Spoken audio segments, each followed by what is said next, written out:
That's my baby. That's my baby. We're going at it at 110%. I just want 5 minutes of happiness, please. Just give me 5 minutes. And they scored! They did it! Left, feet left. What the hell was that? Oh, yeah! What the fuck are you talking about?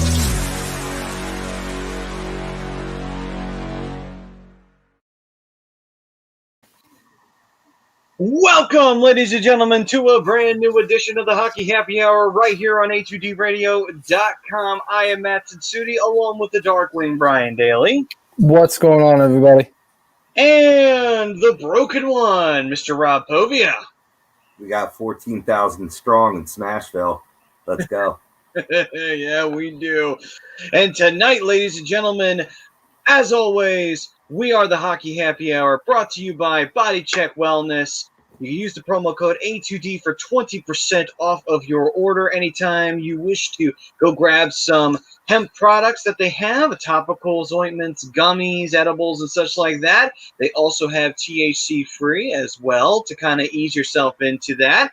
They promote clarity and focus. Rob has used them. It's definitely up the game on that. And it was created by Riley Cote, and when he's on with us, you get 40% off when you use the A2D code. And so, gentlemen, today we are going to have our live reactions to Nashville and Carolina Game 6 in a very exciting series. We weren't sure about Nashville rolling on into the playoffs, but they have been fighting tooth and nail against the Carolina Hurricanes and are refusing to back down. I'm not liking it. I don't like it. I hate Nashville. I don't like it. Like, where the hell is John Hines coming from being able to coach? After his stint in New Jersey, right? Seriously. Oh, we got Prism. What's up, Priz? Chime in and saying at least Priz. the kids came through for the Habs, box score-wise. KK and Suzuki lit the lamp. They did. Getting the job done in overtime, very short into overtime. I don't know if it got, I think it got maybe about a minute long into it. And then a bad turnover from Toronto. A 2-on-goal, which led to a pretty easy as can be textbook goal for the Montreal Canadiens. And now we've got ourselves a Game 6 in that series. The Toronto fans, unfortunately, they get to wallow in self-pity and sorrow for the evening. But in a couple of nights, they might have the last laugh in Game 6. You know, the doubts and the curses start creeping in your mind. You're talking about a team that has not won a playoff series since 2004. That's 17 years. Yeah, that's a long time ago when you think about it. Oh, Yeah, man. it really is. Don't. Ugh. Oh. And we got Crone chiming in. What's up, brother? Yo, and he's Crone. saying, hey, fellas. And we have this guy by the name of Rob Povey. I don't know if you know him, but, you know, I don't know. He's a weird fella. Hey. I don't butt in enough with my comments. You got to bring them up on the screen. I love it. Keep it going. All right, so give you guys an update. 7:48 in the first. It's 1-1 right now. Shots are 4 for Carolina, 8 for the Nashville Predators. And let me take a look at our. Okay, then. We just added one more. Okay, then. So then it must be that. All right, so let me see here.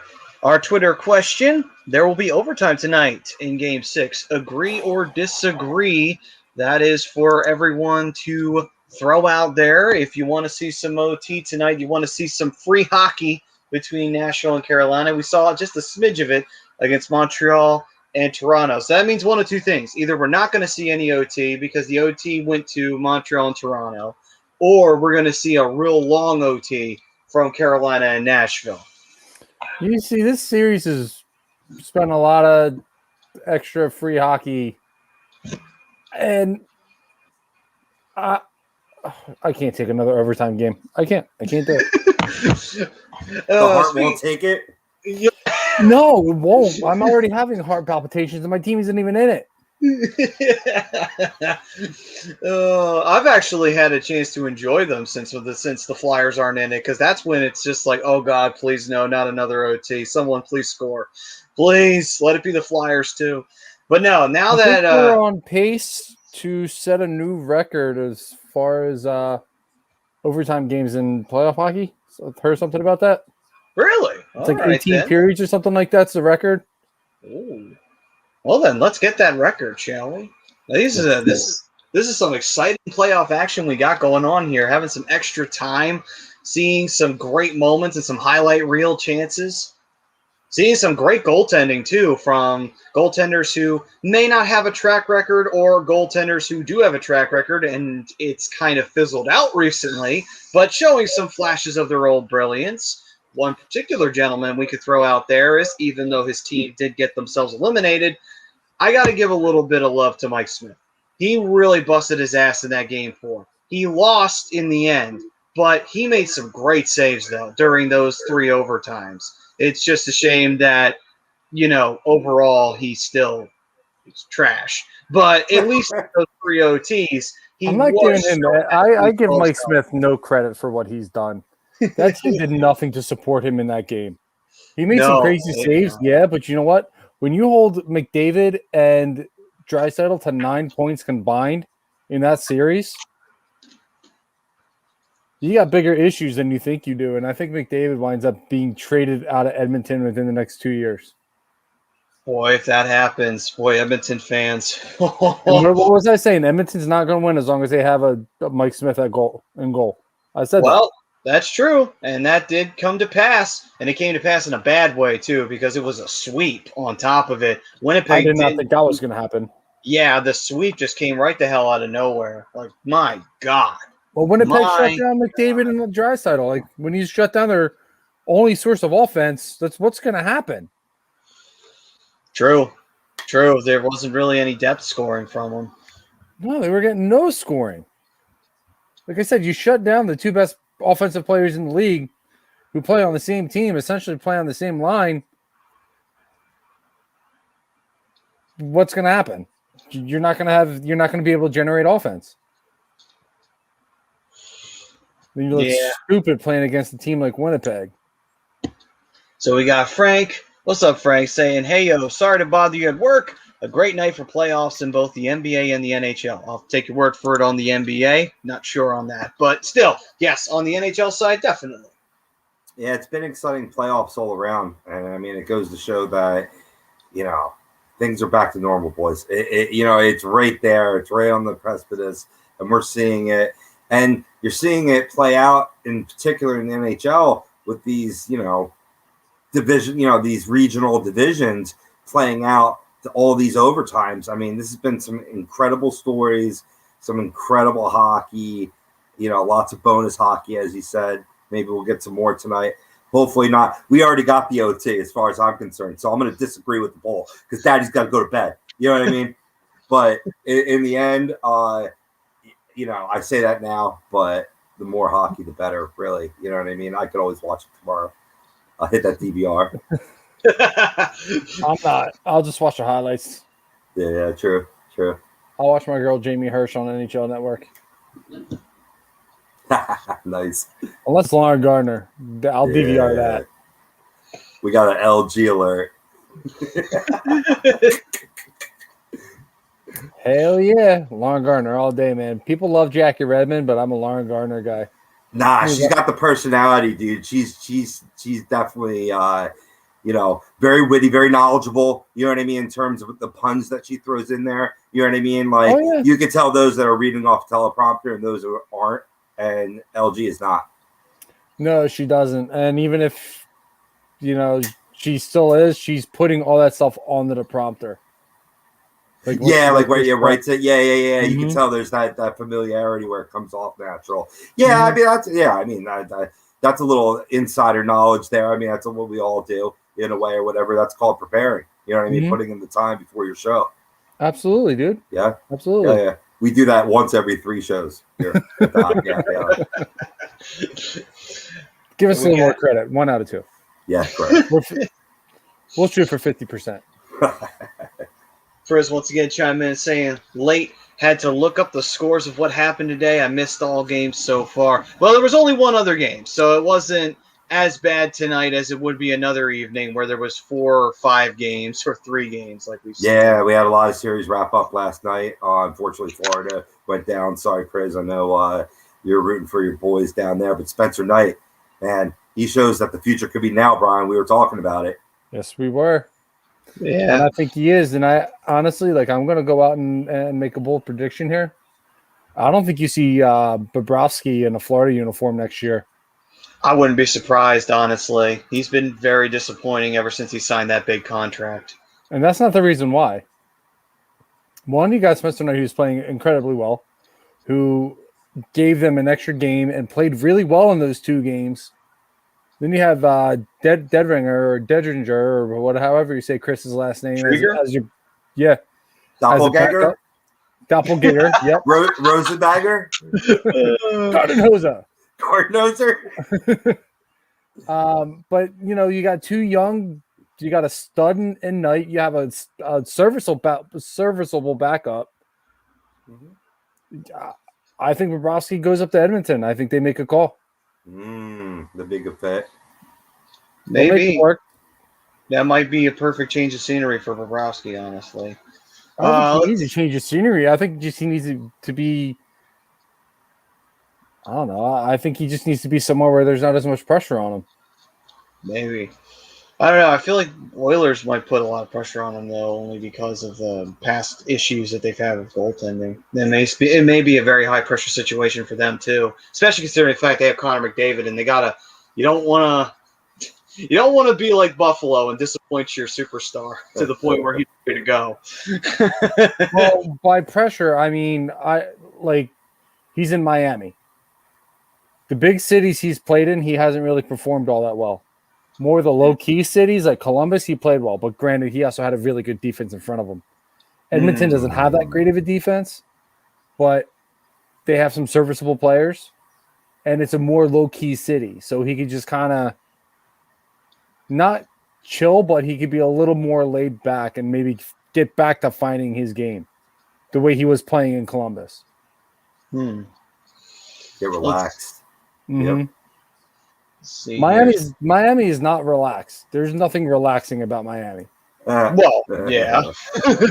It's one of those cities where you do a lot of things, but sleep is not one of them. And, No, all the bright lights on the strip? Come on now, stop it. You don't think he's out there? Hell, the Colombian Bam Bam alone that goes through that city is enough to keep you up all night. I'm not saying Bob does it. I'm just saying, Bob is Bob is having a little too much fun down there. I think he needs a little bit more of a low-key city like Edmonton. Yeah. Let's see. Prism saying Nashville since I have one of their jerseys. Lame duck reasoning. Was that a pun? Since we do have the Darkwing here. Yeah. I threw out for those joining us late, who they got tonight, Carolina or Nashville. So that was Pris's answer. And to catch you up, man, I got a little theory about tonight's Montreal-Toronto game. I have a feeling that Philadelphia Flyers ransacked the Montreal Canadiens locker room, duct taped their mouths and their wrists shut, threw on those sweaters, and went out there and played 2 great periods of hockey and then blew it in the 3rd period. But then came back and won overtime. So I will give him that credit. But in the first 2 periods, to be serious, right, Montreal was bringing it to Toronto. Lots of forechecking pressure, clogging up the neutral zones, playing real high-energy pressure, working hard in dirty areas. And then they had that 3-goal lead, and I believe they did put up 1 in the 2nd period. Toronto did make a 3-1. But they sat back in that 3rd.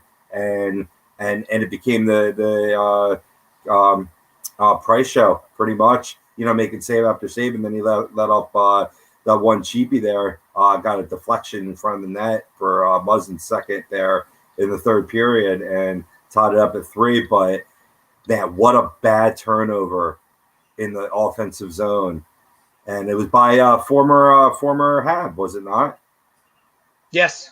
It was. I think Galchenyuk turned it over. Correct. passed it what off, created that 2-on-0, and Suzuki netted it for the game winner. So Montreal's still alive, and people in Toronto are getting a little more nervous with each passing day. Yeah. No, absolutely. Absolutely. What a save by Nedeljkovic. And let's give it up for Nedeljkovic, who's just, young kid coming into the league, and all of a sudden he's like, don't worry, I got it. And it's been pretty impressive for them. I mean, Carolina, whether it was Mrazek or Nedeljkovic, they've both been playing very, very well for Carolina. And Alex took the job over here and has looked fine. Is what is responsible for Carolina going off to such a good regular season record coming into these playoffs, providing what the missing piece, and that was goaltending. Solid, consistent goaltending. Oh, and yeah. Mrazek's been good too. I was about to say, Mrazek's been solid. He hasn't been bad, but Nedeljkovic he's just like taking it just a step further. He's been real poised. Like he's had some bad moments in this series, but for the most part, he's been poised. He's found himself in good position. He's just a couple slip ups in overtime, and a lot of times that's usually your knife in the back, and it's cost him the series. But he's been playing good enough that they could have won this series in 5. But like I said, Nashville they're sticking around. They're playing good hockey. They are. And so far, like it's been a very strong, defensive game. Really, at the end of the day, there's been some chances, but both teams are even on shots. It's still 1-1. It's calmed down since early in the first when they got those 2 goals. So it's not been too crazy. There's been, like I said, some chances, but look at this. Tom Arnold's putting that evil on us, Rob. He's looking. He's agreeing to the poll there, saying that there's going to be overtime. You stop it, Tommy. You better stop it right now. He must be on kid duty tonight. He needs a little overtime hockey to watch. I get it. Man, you better get the hell out of here with that. All right, guys. So let's see here. John Malmos. Truthfully, so how far are we? I'm tired of waiting. I was at the very first Cup celebration, but any chance of dumping Jake Voracek and that money, and what kids will be up next year? Any free agency we will target? Well, the problem is with the free agency, again, we've talked about the problems, and there was a good chance there from Nashville, but Nedeljkovic stopped it. But in the end, we talked about the flat cap and how that's going to pose a big problem moving forward, and it's still going to be that case even next year because it was a 3-year agreement that the flat cap was going to be the case. And at the same time, end of the first, by the way, folks. So 1-1 at the end of 1. So we'll see what the second period holds for us. Yeah, two quick goals, and then they really they were feeling each other out, and now it really calmed down here. Yeah.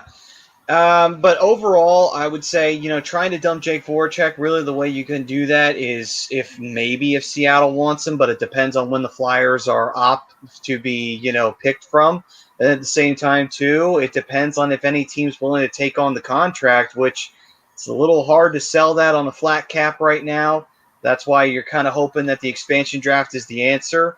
Then at the same time, as for kids that are coming up, I mean, obviously, I think Wade Allison has definitely earned the right to be officially, part of the roster next year and see if he's ready to go for a full 82, because we will be back to the full 82 next season. And there'll be an interesting opportunity. Maybe we see a little bit more of Jackson Cates. Maybe we'll see him come up more and get some opportunities for him. How far are we? Fortunately, I think he took a couple steps back. It depends on the offseason and what they decide to do. Voracek's tough. I mean, he doesn't have any kind of a movement clause, so it makes it a little bit easier. Just a question of who's going to take on that contract. Like Maddie was saying, it's tough to move.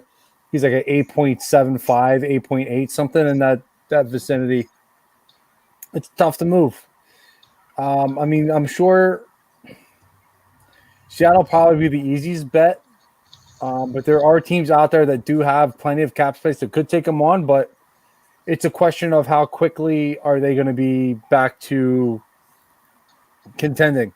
I think Jake just wants to contend. that's just my opinion on that. I think he just wants to compete. You send him to a team like Ottawa, Arizona, Detroit, any of those teams that still have a lot of salary cap left. They probably make a deal work, but are they going to be willing to take on? Because a lot of those teams are still rebuilding. They're still trying to figure out what kids are ready. They're still trying to figure out what they have. So, and as far as free agency goes, I think you're going to see more trades than signings. So don't be surprised by that. Yeah, definitely agree on more trades than signings, until that salary cap gets lifted. I think Matty brought up a good point, too. You're going back to the 82, back to the regular timing of the season. You're going to have, maybe a little bit shorter of an offseason, but not much.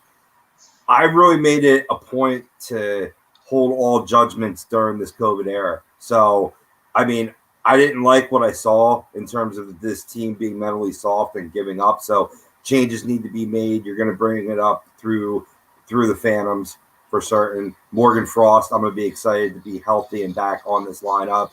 Jackson, maybe even his brother Noah Cates as well, who's actually the more talented of the Cates. But just having a pair of brothers in the city of brotherly love again, that's a good formula. That's worked before. It could happen again. You got also young guys that made a lot of progression this year. Brian's guy, Tyson Forrester, maybe he sees time if you really, depart with some of these veterans like Voracek, like JVR,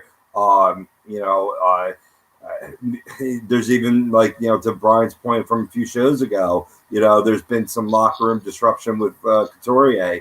I mean, he's a guy I'd like to see because of his 200-foot play and just being, a great defensive forward and potential future leader. But if he doesn't, if the locker room, if there's a lot of things that aren't jiving, you got to break those eggs. Am I wrong, gentlemen?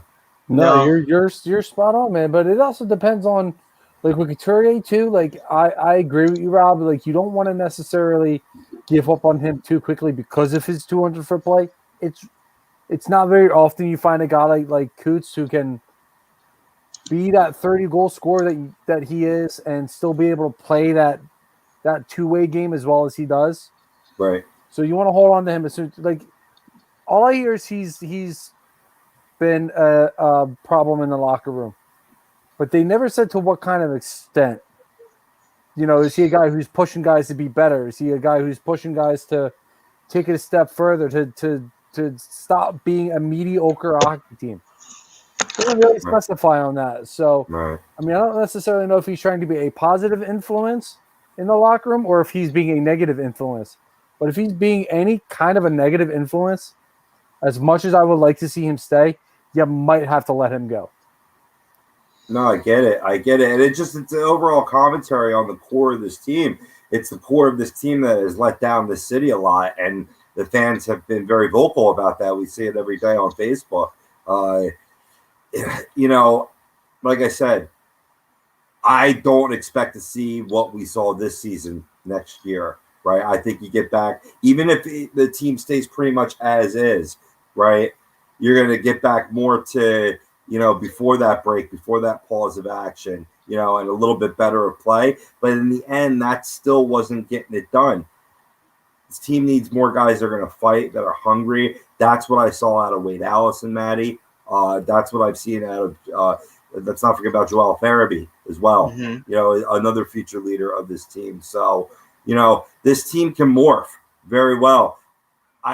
I've always liked Nolan Patrick. I think that's another guy I'm officially done with Nolan Patrick. I think you can move on from Nolan at this point. Yeah, I agree with Benny here.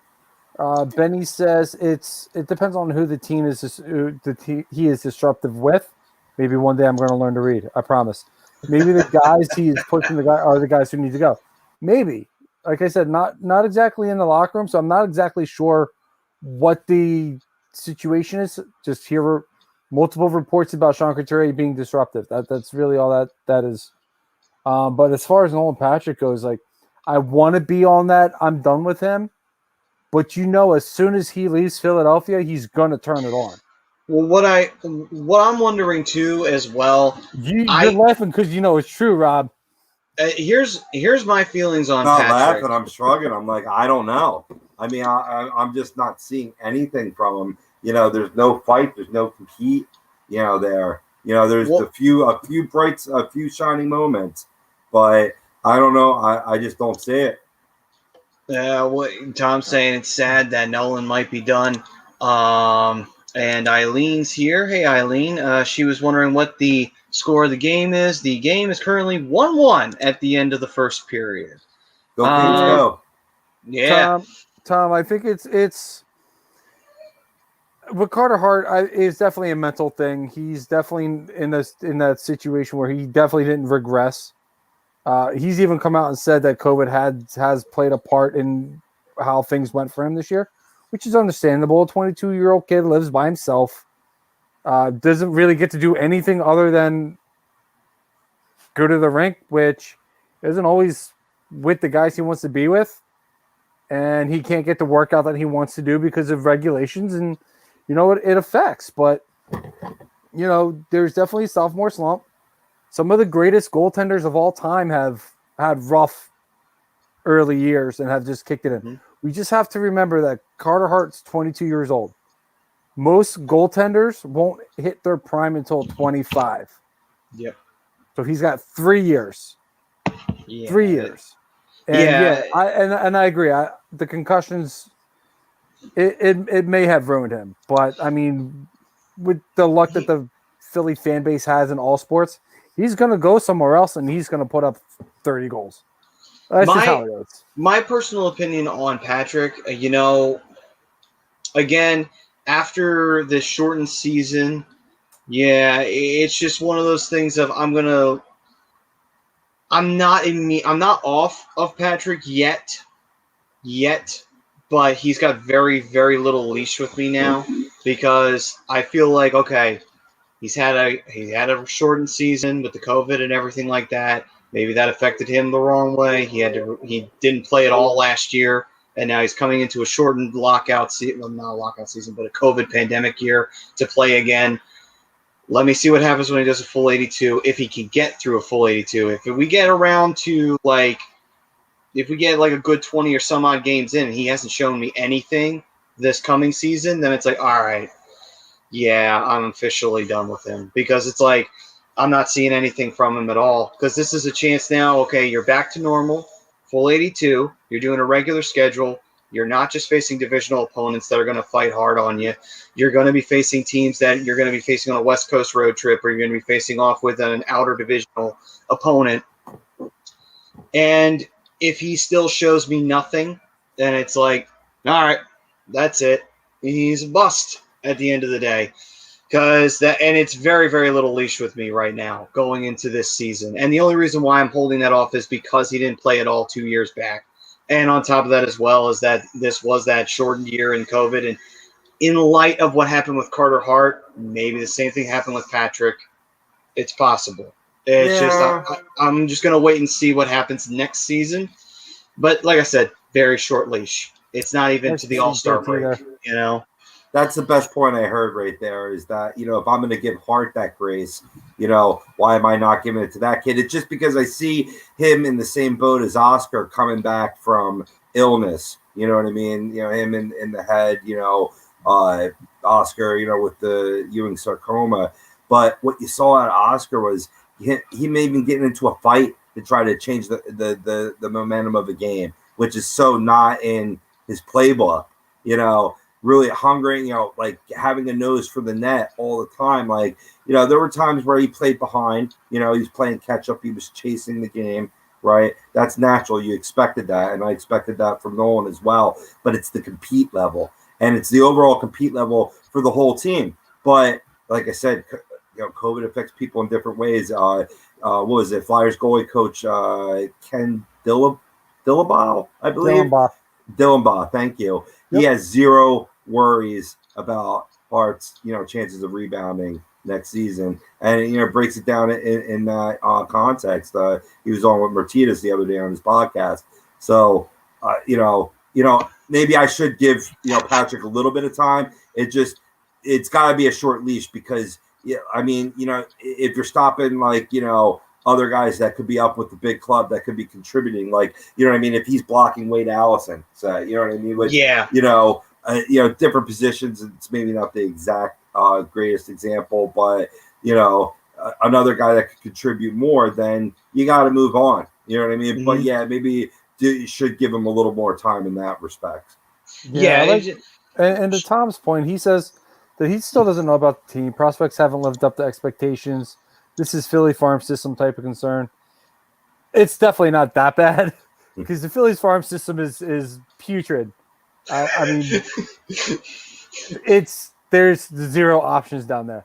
Like 24/7 vomiting bad. No, dude, that's like worse than that. Oh my god, it's worse than that. The Flyers have the talent. I think they just need to start pulling the trigger and seeing what they have, let alone. I said this, what was it, last week, maybe 2 weeks ago? This team is stuck in mediocrity because it's stuck in 2010. They went to the Stanley Cup final, saw something that kind of worked, and they kept that core together. Well, it's time to move on from that core. And they're never going to take a step forward to really see what they have as far as their prospects until they start moving on from guys like Voracek and Giroux and JVR and all those other guys. It's time to really start putting this core together and seeing what you truly have. We know Tyson Forster is going to be a shooter. We know Isaac Ratcliffe.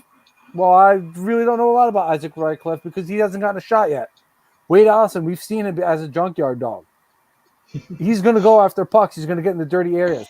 He knows how to create offense. Yeah. It's finding ways to bring these young guys up. And that's what they're retooling, but they're not rebuilding. And by rebuilding, you have to get rid of some of the vets and bring up some of the young guys. And they keep adding in vets.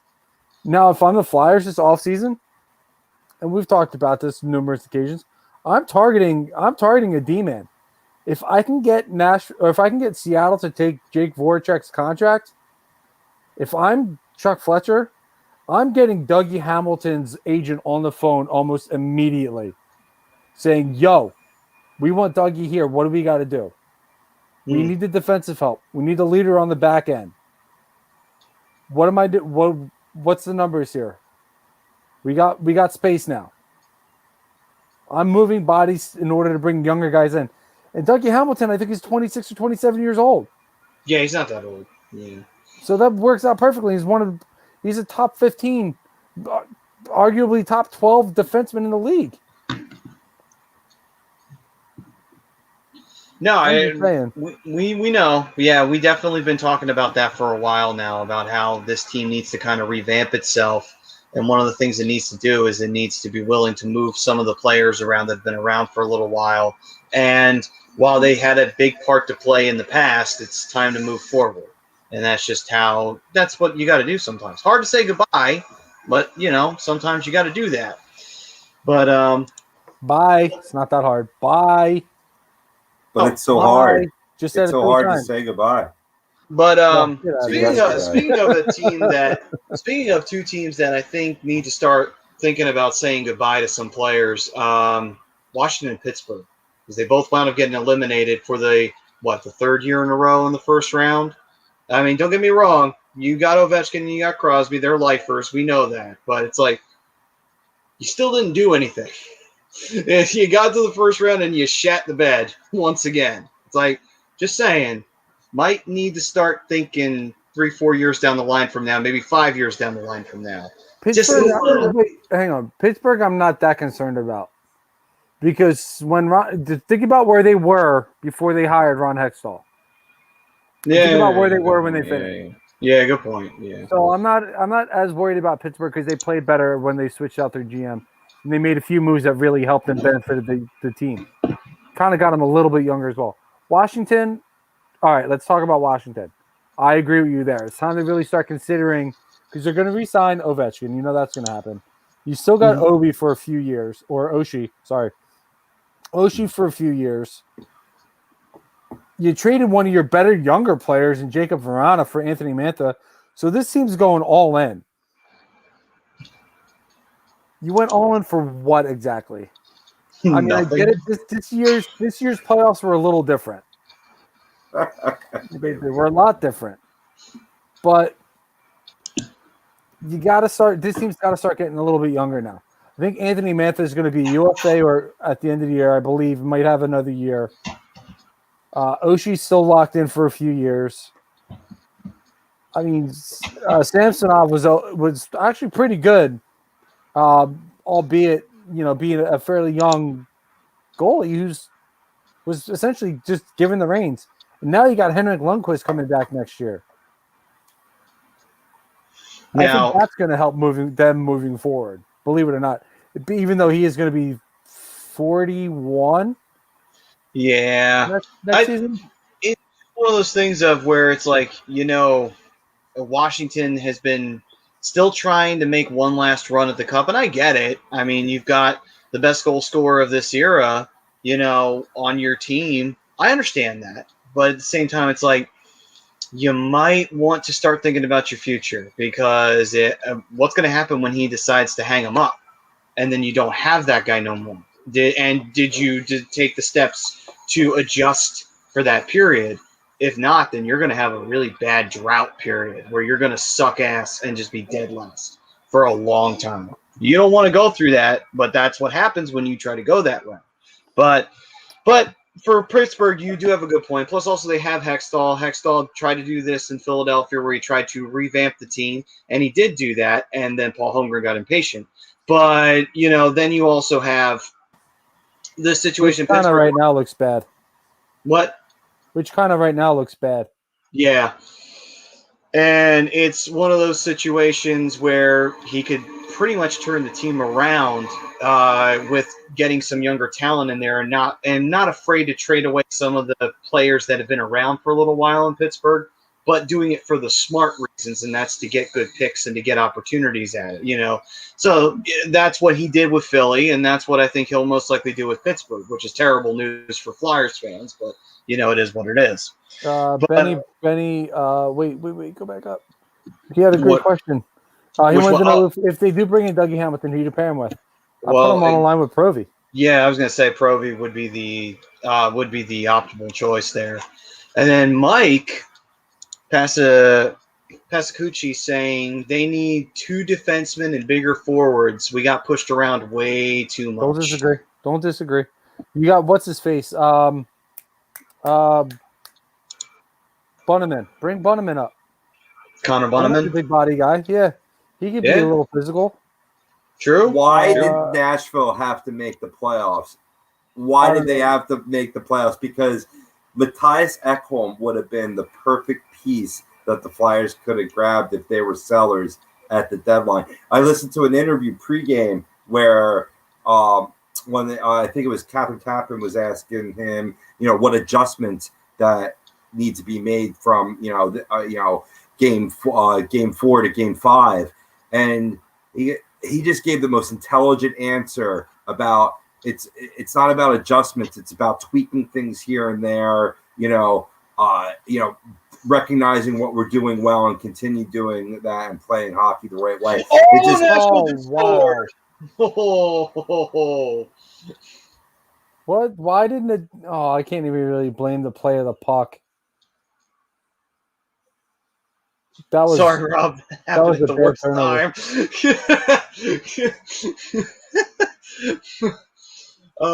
So Nedeljkovic pushed it along the boards, takes a weird bounce off of one of the Nashville players, and then it winds up right on it was like Granlund's stick. Ovechkin is 36.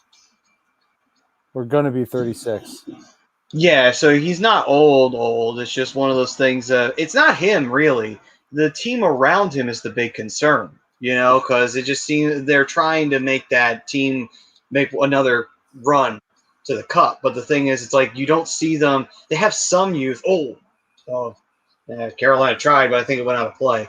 Anyway, but yeah, it seemed like they were trying to put a team around Ovechkin to make another run. Thing is, though, is that while there's a couple of players that are young, there's not enough, and that's the concern. It's like, you're not bringing in enough youth. You're trying to keep bringing in more veterans, and it's like, might want to consider start getting some draft capital in you. You don't have to blow the team up, but might want to start transitioning to a newer team. You know, you could do it while you still have Ovi, and you can keep a couple of players. But Well, Caps are in win now mode, so I'm not surprised they were buyers. But I still like, to Benny's Nation's point, that trade of Jacob Verana just made absolutely zero sense. You gave up a ton to get a guy like Anthony Mantha. It's not a shot at Anthony Mantha. Very, very good defenseman, very physical, something that they did need. Just trading Verana was a mistake. I think they could have gotten Mantha without giving up Verana. Because I believe, if I remember correctly, the deal was Verana, Panic, a first and a third or something along those lines. They could have gotten that deal done without that. You gave up way too much for a rental player. Ooh, some nasty stuff there down in the corner. But no, I got you on that one. That was a big deal, and that was at the 11th hour too of the trade deadline. Yeah, it was one of the last ones. Let me check Anthony Mantha's contract here real quick. And Benny's Nation is saying Nashville still has to move back home of Ellis this offseason. We're gonna have to move on from one of them. Now let's see here. So the Canes right now trying to rebound here after that goal. That was just bad puck luck on the part of Carolina. That really was just a weird bounce off of one of the Nashville players, and it wound up right on one of their guys' sticks at the blue line.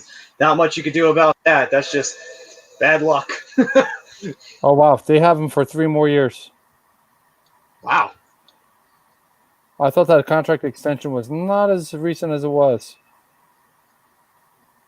Very. All right, well, I guess you gave up a lot for a player you're going to have until 2023-24. I retract my statement. Maybe it was worth giving up Verana, but kind of goes in the opposite direction. I mean, I get Washington was in win now mode, and they did everything they could to revamp that team a little bit, but I mean, lack of experience in goaltending, I think, was really what hurt them. Well, and then also Vanacek got hurt literally within the first period, and then they had to go to Craig Anderson. And I got to give a little bit of credit to Anderson. Anderson showed some flashes of his old self there during that series, albeit though, they didn't want to keep him there permanently because they quickly went to Sam Soda the first chance they got. Here's a fun question, Rob. I think you would enjoy this one. From Michael Pascucci. I hope I said your name right, Mike. Do you think DeBrusk from Boston would be a good fit? Believed to be a UFA. I will verify that. That's an interesting question. I don't know. I don't know if he would be or not. He does bring a good element to the game, but I don't know. What do you think, Matty? Jake DeBrusk. I mean, he had his downs with Boston, but he had some really good ups with them. Maybe he does need a bit of a change of scenery, possibly, and maybe he could pan out in Philadelphia on that reason. It could be one of those situations because we've been saying this about Ghost too, where he needs to change of scenery because it's not that the talent isn't there. We saw it. He just, for whatever reason, it's not working with him in Philly. Maybe if he goes to another place, it'll actually be a little bit better for him. It might be the same thing with DeBrusk here. But as long as if he's a UFA too, if he's a low-risk option and it's not one of those guys that you got to overpay for, it's worth a shot. You know, if it adds depth on offense, you know, it won't kill you. You know what I mean? Just a couple of things on DeBrusk. He's going to be 25, and I believe he is going to be a UFA. At least that's what Cap Friendly says he's going to be. Just could still wind up being an RFA. Oh, he's going to be an RFA. So he's going to be a restricted free agent. Now, depending on what his compensation is going to be, I definitely think it's worth going after DeBrusk. I mean, 14 points in 41 games it was rough, but pretty sure he missed some time. But I mean, even before that, that's a trip. Age 21 year, 43 points, 16 goals, 27 assists. The year after, 42 points, 27 goals, 15 assists. Took a little bit of a backtrack in 19 and 16. And then, like I said, 5 and 9 for 14 this past season. Solid middle six player that you can use in certain positions. So, yeah, that's what I was kind of feeling there. You know what I mean? Like middle six. I mean, it'd be a good addition. I mean, you know, taking a chance they rebound to that, 2017 to 2019 form that you mentioned there. He has good Corsi numbers. Even strength 51-4, offensive zone 58-7. He just doesn't. He's just not a guy that moves the needle. You know what I mean? But I mean, if you're trying to bring in new blood, if like he's like taking the place of, say, a departing veteran like JBR, I'd be for it. Just because the upside's there with the youth. Yeah, and again, I even said, like, you can make it more of a low risk kind of like prove it situation where it's like, okay, kid, we'll give you a shot. You give him a smaller deal. You don't have to give him a big one. And then maybe he pans out for you, and then it's another one of those guys. Well, he didn't pan out. At the same time, if worse came to worse, you move on from him in a couple of seasons or 3 seasons, and then that's it. And maybe you trade him if the possibility's there. Right. If worse came to worse. I mean, the big thing you have to remember is he's an RFA. Which is, that does so change. There's going to be compensation if you try to. I mean, unless you trade for his rights, which could happen. It's happened before. It's how the Flyers landed Kevin Hayes. True. He worked out the contract. But if they give him the offer sheet, Dougie you got to see what the compensation. It all depends on what the compensation is for him. Obviously, you're not going to be giving up 2 first-round picks for him. But if you can get away with giving up maybe a second and a third, or maybe 2/3 or whatever it may be, depends on what group he's in, I think he might be worth going after. I think he's definitely worth going after. He has offensive upside, and he's 25 years old. Yeah, definitely worth a look, and definitely worth talking about. It's definitely something to look into if you're Philadelphia, and I'm sure Chuck Fletcher is going to be looking into all possibilities right now to help kind of get something going on this team and juice it up a little bit after what happened this year. So, real quick, if you're just joining us for the first time, hit that like, hit that subscribe, hit that follow, and turn on all your alerts and never miss anything that ATD Radio does. And Benny Station, a bargain option to bring in could be Brendan Smith. It's not a bad top 4 option. Yeah, I like that. I like that a lot. And he brings some toughness. He brings some grit. Right. Something that the Flyers desperately need. Because you saw how he reacted during the Tom Wilson incident at the end of the year for the Rangers. So true. It's a good option. He went right after Tom Wilson. So I like the option of Brendan Smith. I think he's a good, hard-nosed, 2-way defenseman. Yeah. Currently in the game right now, 4-on-4 play. Be about 18 seconds left on that. Still 2-1 Nashville. Dougie Hamilton went to the box. So in about 12 seconds, we'll have a power play for Nashville for a period of time. Right now, the Preds are looking to try and set up an attack, although it seems like they're having a hard time getting it going because Carolina's being they're waiting for the power play. Okay, yeah, they were being patient. Yeah. So, all right, so power play time now for Nashville, hoping to get an opportunity here to increase their lead. I mean, I don't blame them. Carolina wasn't pressuring them at all. They were sitting back, so we'll let the 15 seconds run off, and we'll just go to the power play since you're not going to push us. Yeah, and no one was pushing. Oh, chance. Oh, great save by Nedeljkovic. Oh. And right now, Carolina. Oh, did they just get called for another penalty? They've been taking some foolish penalties. That's what's been the Achilles heel in this game. They just took another one. Yeah, I think it must be a slash because Johansson was standing with the broken stick. Yeah, there's the evidence. But yeah, I mean, Svechnikov in the first period too had a very ill-timed offensive zone penalty. That's just throwing a monkey wrench in the engine when you're talking about the playoffs. You can't take those unwarranted penalties. Mm-hmm. Yeah, that'll kill you. I mean, if Nashville wins this game and this does wind up going to a Game 7, I think I think the Canes don't win this series. I think Nashville, if it goes back to Carolina, I think they pull the upset because they'll have all the momentum going into that game. True. And you want the momentum going into a game 7, even if it's on the road. Yeah. Benny's Nation saying 5-on-3. Prism There it saying, is. oh, and there we go. Because Pris just said Predators got to capitalize. Asking you shall receive. And the Predators just did. So Beautiful now, tip-in goal. Beautiful Yeah. tip-in goal. You'll see the shot from the point, and it's like he was shooting at Johansson's stick. He just deflects it in from Yossi. I just got something to say to you, Pris. Fuck you. And Ryan Johansson, of course, a usual suspect in the goal department for the Nashville Predators, getting that tip in. No, Rob, you were spot on. Oh, no. Did it get deflected? Yeah, it got deflected by Johansson. Oh yeah, that's what I'm saying. Yossi shot it in. It was not on net. It was right. He was shooting it at Johansson's stick. No, I mean, it looked like it deflected off of defenseman's skate and kind of changed direction to Johansson. Oh. I'm Wow. taking it back. So, yeah, I mean, DVR. So, rewind it. Let us know. You got the instant replay over there. Meanwhile, Nashville still has a power play, by the way, because it was a 5-on-3. So now they have a 1:23 of power play time. So really bad situation. And one of the Carolina's defensemen sticks just broke. No, clean. It was clean?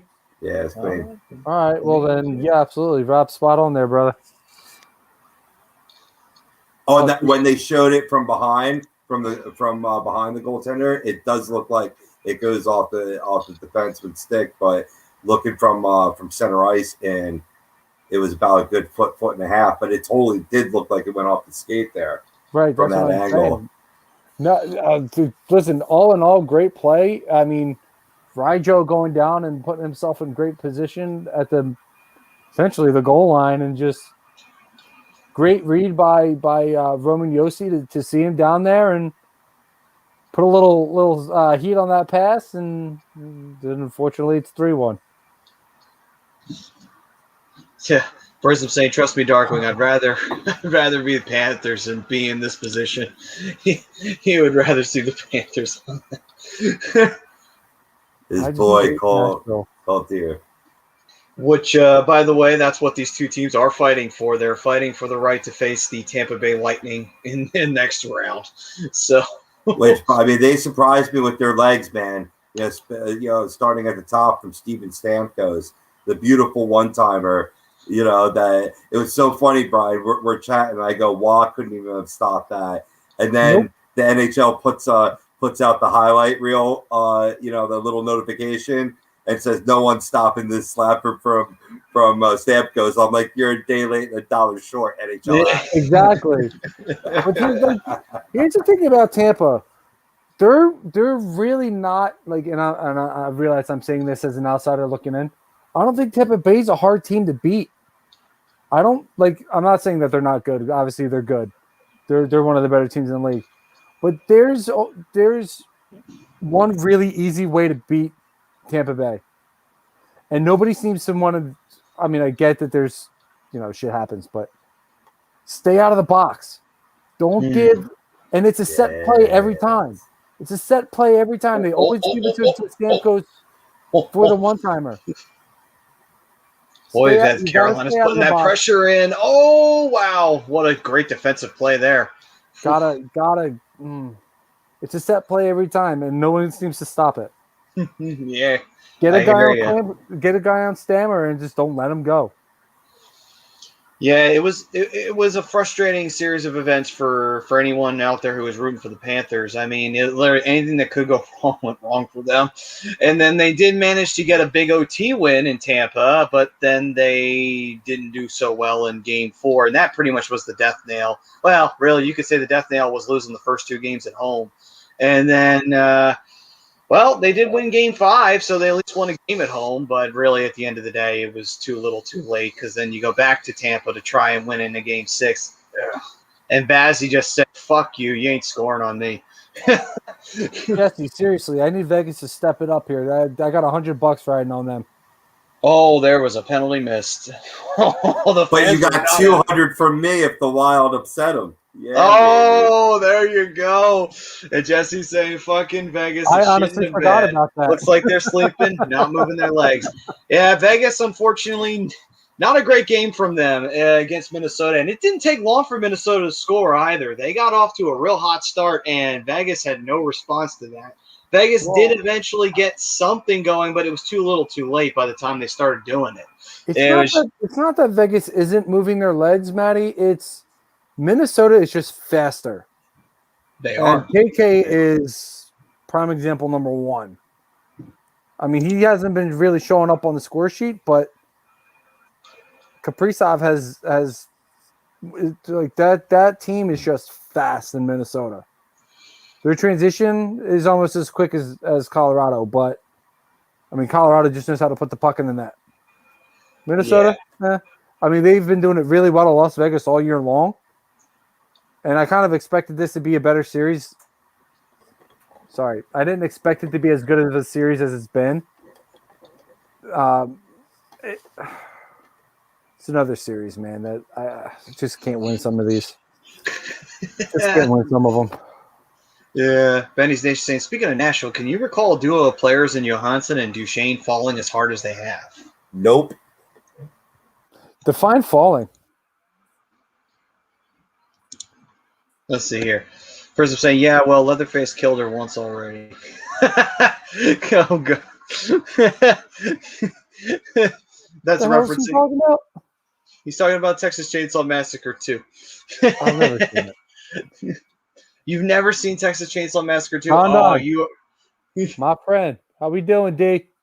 Oh, Don's here. Good. Listen, Friz and me were talking about this on a couple days back. Listen, man, if you've never seen Texas Chainsaw Massacre 2, it is worth it. Chop top. Oh, that's all I gotta say is chop top. Absolutely worth it. And then Prism saying that's how I felt when Braden Point kept finding the net in whatever games it was he started his terrorist attacks against me. Braden Point pretty much just said, hey, Florida, you know how you wanted to win this series? Fuck you. You ain't winning Braden shit. Point is just Braden Point. He's one of the best second-line players. It doesn't even matter what position he plays. He's one of the best second-line players in hockey. True. Why I drafted him when we were doing that whole modern-day draft team. You drafted him? I wasn't sure who did. I did. I drafted Braden Point because I saw. I was like, yes, I got to get Braden Point. Me and Prince were just talking about this the other day, actually. We were talking about the rosters in Braden Point. I didn't know if anybody drafted him. I wasn't sure if I did.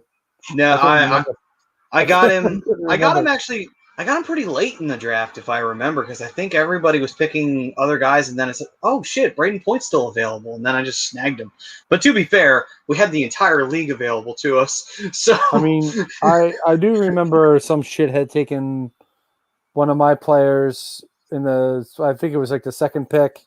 What was it? When we were doing our all-time roster. Was it Kyle Connor? I think I stole him from you because you wanted him on the left wing. wing. One, but yeah. No. Talking about the time you took Paul Correa from me, you son bitch.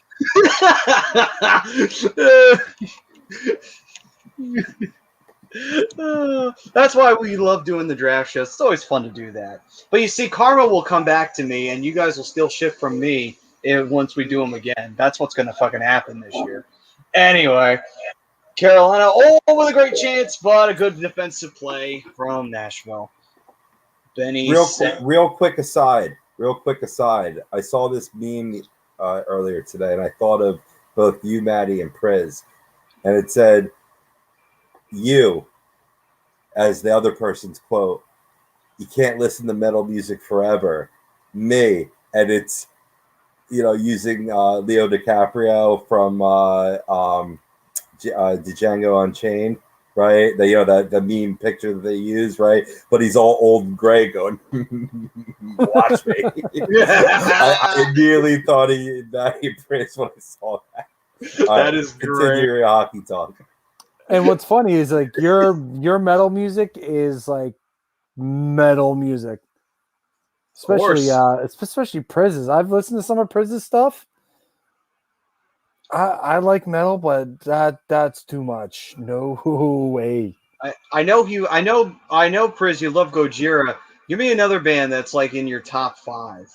Nope, Now, I'm out on them. I'm just interested to see what's in there. But Benny's I'm Nation out on saying them. Benny's Nation. By the way, Carolina has a power play. It's about to end, but they're still pressing here, trying to get some chances down on Saros. But Benny's Nation saying Florida took themselves out of the series. You could tell that Tampa Bay has been in the playoffs, and Florida were too emotional. Oh, and Carolina just scored on the power play. All Huge right. goal by Aho. Yeah. They're in the hockey game, boys. Yeah, we got ourselves a game. Listen, I'm telling you, if Carolina pulls through and wins me the $400 to win the cup, I'm buying myself a Rod Brindamore jersey. I will do that. Ooh, that was a weird one, actually. How did that? So let me see. Did Aho tip that, or was that? Yes, he did. He tipped it. There we go. He tipped it, and it just kind of weirdly just floated in to the net there, right by Saros. He angled his blade perfectly. Michael wants to know what's up with Morgan Frost. I like the kid, but it seems like the Flyers soured on him any thought. He's been hurt. I know that. Yeah, I think the injuries pretty much kind of got him, and that's why I think the Flyers didn't really want to do much with him on that. That, I think, was the real reason why they didn't do too much with him this year. The pains of a shortened season. He caught one, fairly early on. I think he got injured before the COVID outbreak, right? I think so. Yeah. Right, and he was never able, because he easily would have been back in that lineup. You're talking that last week or two where they're really just giving lots of youngsters playing time. It's not a sour situation at all. They actually liked what they saw. I liked what I saw. From Morgan when he played up at the big club this year, and I think he'll definitely be back up there once healthy. Yeah, he played 2 games last season before getting hurt. Yeah, and ever since then, he hasn't had a ton of time. Right. Which I mean, for obvious reasons. It seems longer with I get it. Yep. Yeah, it feels like it's been a very long year and a half. Yeah. No kidding. What else we got going on here? Don's in the chat. We see you, D. Cheers to you, my friend. Jesse says Vegas transition looks painful to me. Not clicking at all. Props to the Wild forecheck, but these Vegas players are better than this. Absolutely agree. They're what most NBA teams are. A super team. Pretty much. Plain and simple. I mean, you got fairly decent goaltending in Fleury and Leonard as a duo, which they've been pretty well. Stacked defense with Alec Martinez, Alex Pietrangelo. Nate Schmidt's not even there anymore. He's in Vancouver. Who else do they have? Shea Theodore. They have a couple other ones I can't think off the top of my head. And then that offense is just there's just so many weapons on that offense. It's ridiculous. But yeah, I mean they've been skating very slow most of the season, especially against Minnesota. They're getting outskated by a lot of teams. Well, I mean, to credit the Wild, they're a hardworking team, very blue collar. Certainly got youth in those legs. So, they're getting beat to the pucks a lot. But, Jesse's right. It is an example of playing down. You know what I mean? You didn't see this even in the beginning of the series as they, went off to the 3-1 lead. They wouldn't be the first team to sit back on a 3-1 lead, but that kind of looks like what's going on here. Oh, absolutely. I can't disagree with any of that. But they want to, if they want to win this game 7, they got to skate. They got to skate. They got to back check. Real simple. It's nut up or shut up time for the Vegas Golden Knights here. That's right, Tallahassee. And Jesse's also saying, also funny how old-ass Jeff Carter has more spark and drive than I've seen from most of the Flyers core. Yeah. Actually, that is pretty bad when you think about it. Detected. Oh, God. I mean, I will say this: Jeff Carter had more points than Sidney Crosby did in that playoff series, which is pretty crazy to think about that. And I think Carter's older than Crosby, if I stand correct. Quick question: how much did Carter help Pittsburgh Penguins win a series? Oh, 0%. Yeah, pretty much. 0%.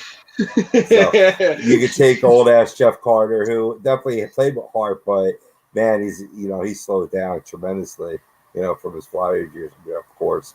But I thought it was real interesting, that stat that I shared with you boys in terms of Cup winners and how many series they've won since they've won the Cup. Pittsburgh is one of the teams that's won one series since they won a Cup. And there was, I think, one other team, and all other teams have won 0 series. Can you name the other team? Ooh-ha. Wait a minute. Repeat that one more time. Sorry, one more time, my brother. Basically, the Penguins are one of a few. I think I'm going to get the exact number. I think it's one of 2. Hold up a second. I'm glad I had the chat hidden so that way I have nobody. Yeah, they're one of 2 teams to have won a series since winning the Stanley Cup. Can you name the other team? One of 2 teams to win a series. You have Since when? Well, now you have Tampa Bay actually now, so they're 3. That's a given. They won in 2020. They just won a series, right? The 2019 Blues have been in 2 series, 0 wins. Capitals in 18, they've been in 3 series, 0 wins. I'm going to say the Blackhawks. Bingo. They've won 1 series out of 4 since 2015. And the Kings, 2 series, 0. That's amazing in terms of league parity. That's crazy. Think about that. Yeah. You win a cup, and then eventually it all goes downhill. Yep. Just always goes to show everything is cyclical at the end of the day. No matter how high your team is, eventually you are going to go down. Eventually. But to not win a That's- series, though, I that's- mean, it's like, do you think we'll ever have another dynasty in hockey? Because I don't think so. I mean, technically, I guess the Blackhawks would be a dynasty because they won the 3 cups. I mean, you On could. 3 in 5 years, absolutely, they're a dynasty. Yeah. Yeah, So I agree. I think they might be the last one. Yeah, because Pittsburgh. Yeah, because Pittsburgh has too much time in between 2009 and then the other 2 because a lot changed. Because they had a lot of players left and new players came in, and then they made the super team with Kessel, and then they had Benino and they had Hagelin. Just that line alone was enough to pretty much make everybody go to tears real quickly. So Jerry played. Like Well, I mean, I think You won't say I played like freaking Robert Esch.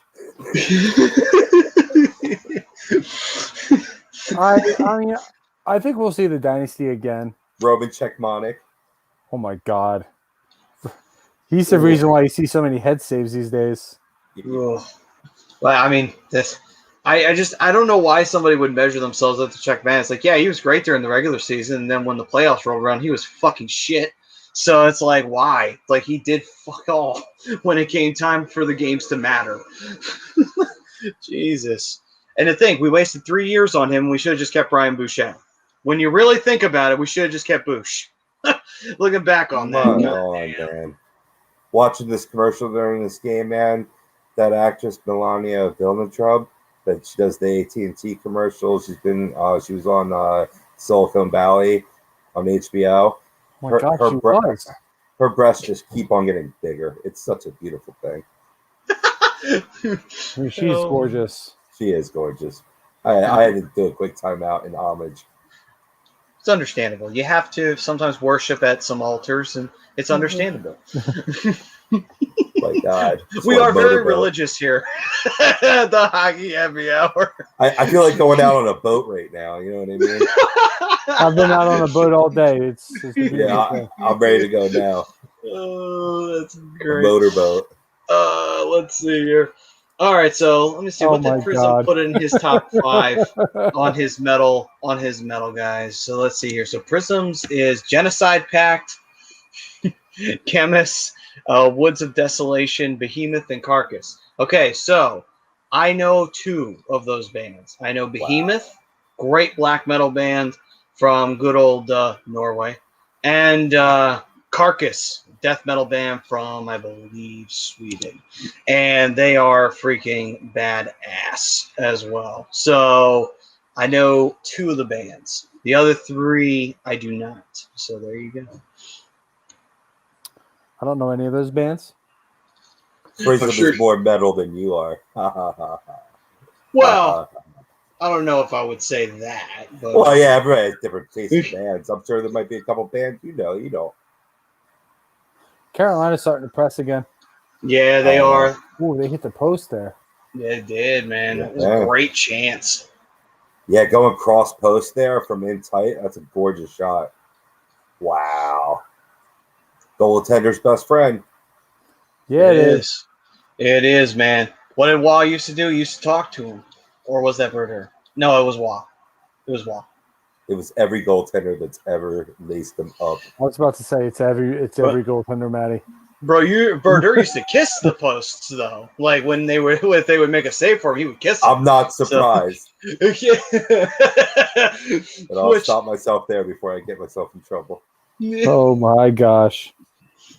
Somebody please, questions. Let's get up to the subject. Prism say, metalheads, we're an eclectic, weird as bunch. Yes, we are. We are very strange. We are the goaltenders of the music world. We're strange folk. I've gotten so lame in my old age. I used to be up on all that. But I think maybe the heaviest I go these days is clutch. Wow, that's not very heavy. Not at all. Not at all. Exactly. Great band, though. I'm not going to knock you on that. It's still a good band. Absolutely. Yeah, I like them. They do a nice cover of Fortunate Son. Very good. They do. What was their other? Because that was one of their big hits. They had a few back in the day. I'm trying to remember. 2-1 for Nashville. Oh, it's beyond the reach. Did Nedeljkovic throw his paddle or did he just drop it? Because I swear to God, he threw it just to try and hopefully hit the puck. I think it got knocked out of his hands. Oh, okay. Well, that was funny as hell. Anyway. But Prism does agree with you, by the way, on that one. On Clutch being a great band. And then Raska, he's actually saying, I'm watching Miracle from 2004 Netflix. You're not watching Game 6, David? I mean, at least he's watching a good hockey movie.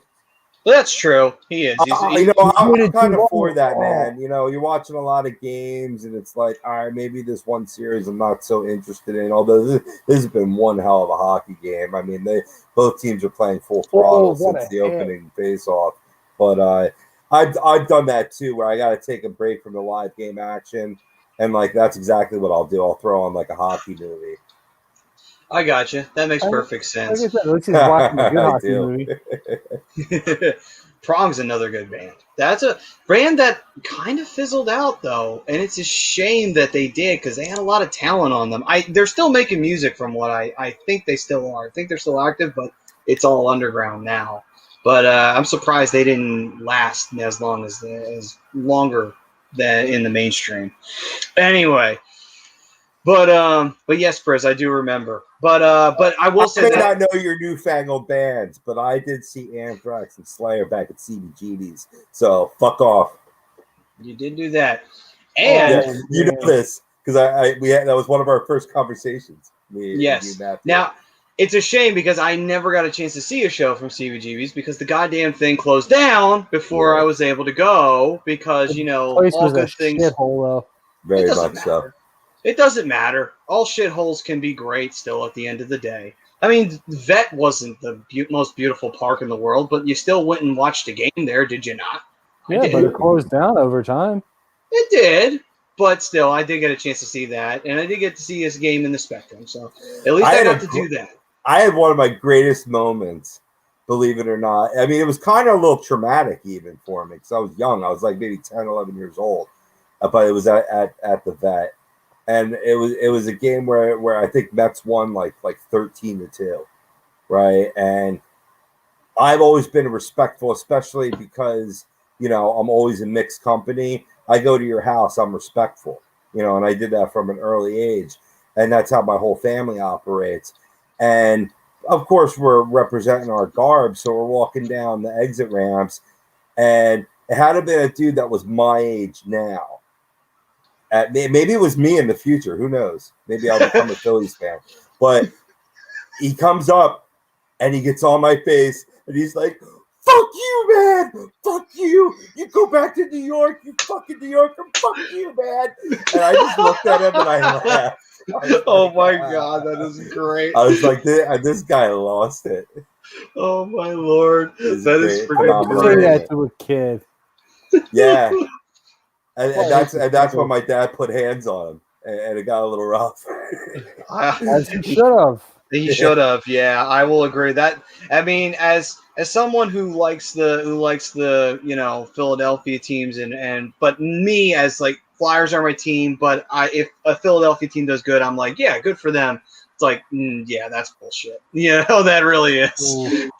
And that's me, guys. I never put down Philadelphia fans or what that, and I'm not bringing that up as an example of every fan base has freaking loons. You know what I mean? People that don't represent your fan base very well. Yeah, like a guy who spit on Trey Young in the Knicks fan base. Yeah. Or people that like to spill popcorn. Yeah, or people that like to spill popcorn. But we talk about popcorn. We talk Popcorn? About popcorn. We talk about popcorn, bro. Prism saying we need to get Pope listen to Dying Fetus or Infant Annihilator. Band names these days are insane. Oh my God, they are. There was actually a thing that they had on Facebook. By the way, end of the second, 3-2 Nashville. Carolina had almost a scary moment there from Nashville. But there was what? There was The names are Dying Fetus and Infant Annihilator. But those are death metal bands. That's what that's the names they come up with. What's wrong with Chevelle? Like, come on. Seriously. Well, here's the thing. It's all categorized. Like if you know the name of the band, you know immediately what the band is. You have no questions about it. Like if you see something like Dying Fetus, it's like, okay, that's death metal. You know it right off the bat. Totally. Whereas Chevelle, you're thinking, okay, that's alternative. And it is. What? So you just know it right off the bat, I will not under any. If I see the band name Dying Fetus or Infant Annihilator, I am not going anywhere. If they're on a lineup card at a concert that I'm at, I will be anywhere else but watching that band. That band name does nothing to attract me. See, here's the thing, though. It doesn't. See, what's funny about it is, it's like for me, because I like sick shit. I mean, I do love my, I will sit there and say I will play Doom and on ultraviolence because that's how you're supposed to play Doom, and I will have Slayer or Cannibal Corpse or something in the background that is just as intense as hell because that is the best way to play Doom in the history of Doom. Nothing better. I've been sitting here trying to come up with a funny example of a death, but I can't beat Dying Fetus. Like that is potentially the most hardcore name of all time. There are some other ones. There was one that was Nashville Pussy was an actual name of a band. I am not making that up. And also I believe the lead singer's name was Tasty Testicles. Was the lead singer's alias. Which is funny because the only example I had was Ball Sweat. That's funny. You put that together. That was a very real band, folks. Feel free to go look that up on your leisure. For real? That's excellent. Oh my God. And let's see here. Intermission talk. Yeah, and Mike saying great show tonight, guys. No, thank you, man. We appreciate it. Yeah, that's what we do here. And Jesse's saying death metal band names be like Aborted Fetus, which is actually the name of a band in Wendy's parking lot. Of course it is. Wire hanger club. There you go. Oh, here, you know what? While we've got time, I have Cannibal Corpse's new album. So what I'm going to do is I'm going to go grab it and just give you the track names because you'll die laughing at them. So give me a moment since we're in intermission. Sounds good to me. I'm not sure I want to hear any of this. So while he's gone, we've alluded to it several times. Talked about it during the Jeff Carter talk when Eileen was talking, death to the Penguins comment before, what I mean, that funny comment she dropped. But we never really touched upon the Islanders beating the Penguins and what that means for this Islanders team now facing off against the Boston Bruins. I believe they'll be leading off the second round this Saturday night. Am I correct? You are spot on that. Yeah, that's a huge upset, if you even want to call it an upset for the Islanders. I mean, really, we knew what they were. I know some injuries have really kind of held that team back a little bit, but I mean, they seem to be rallying without Andersley, which a lot of teams don't tend to rally when their captain's been hurt or missing in the lineup. But they've done a great job rallying around them. Continued pressure in the offensive zone, backing up Ilya Sorokin or Semyon Varlamov on the defensive side, back checking really well, taking advantage of special teams opportunities when presented with them. But the one thing that I've really been impressed with, and I've already noted this, is Ilya Sorokin's play in net right now is ridiculous. And big reason why they beat the Pittsburgh Penguins in round one.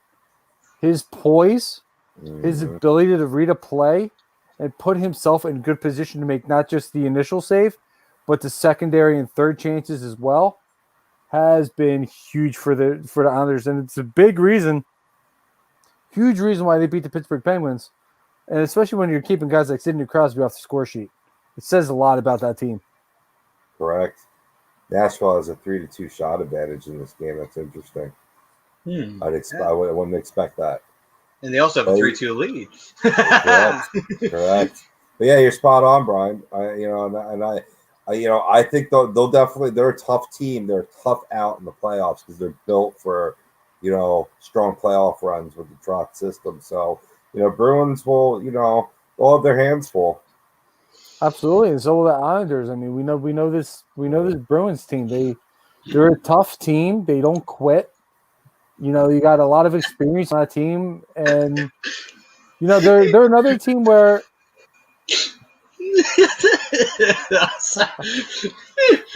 they're another team. And then just cut it off right there, because then all you see is chainsaw masturbation. I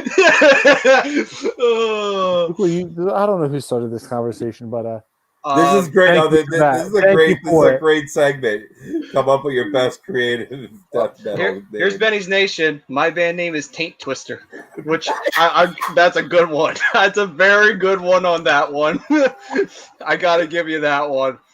And Kevin Dixon's here. He came in at the worst time. Hey, Kev, what's up, man? You're saying how was the fish? I didn't catch a damn thing, bro. It's that awkward. It's a really awkward time to be fishing out in the bay. Gone out the last three out of the 4 weeks and come back with nothing.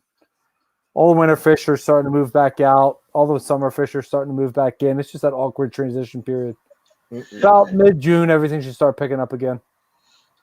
Jesse saying Dirty Dan and the Chimichangos would be my band name. I like that name. That's a good one. That's a good SpongeBob reference too. But yeah, so we know what the Boston Bruins bring. They're an experienced team that's been there multiple times, especially over the last few years. You got that incredible perfection line with Pasternak, Bergeron, and Marchand.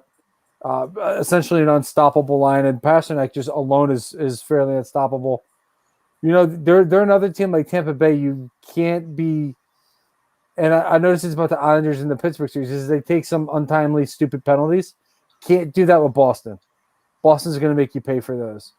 They got one of the best power play units in all of hockey, in that perfection line of Pasternak, Bergeron, and Marchand on that first unit. So they'll make you pay. So you got to stay out of the box with Boston if you're the Islanders. If you want to give your chances give yourself a chance to really upset them in that series and take yourself to the conference finals. All right, so now it's I time wanna to hear brace these for songs. impact. This is the cover, by the way. I don't know if you could see it too well because it's dark in here on the screen. But Yeah. anyway, and this is tame, by the way, this cover. There's been a lot worse from Cannibal Corpse on their cover art. But anyway, so here is the track list for Cannibal Corpse's new album. First song, Murderous Rampage. That's not even nearly as bad as it gets. Necrogenic Resurrection. I'm just going to take a minute to pause to let it sink in.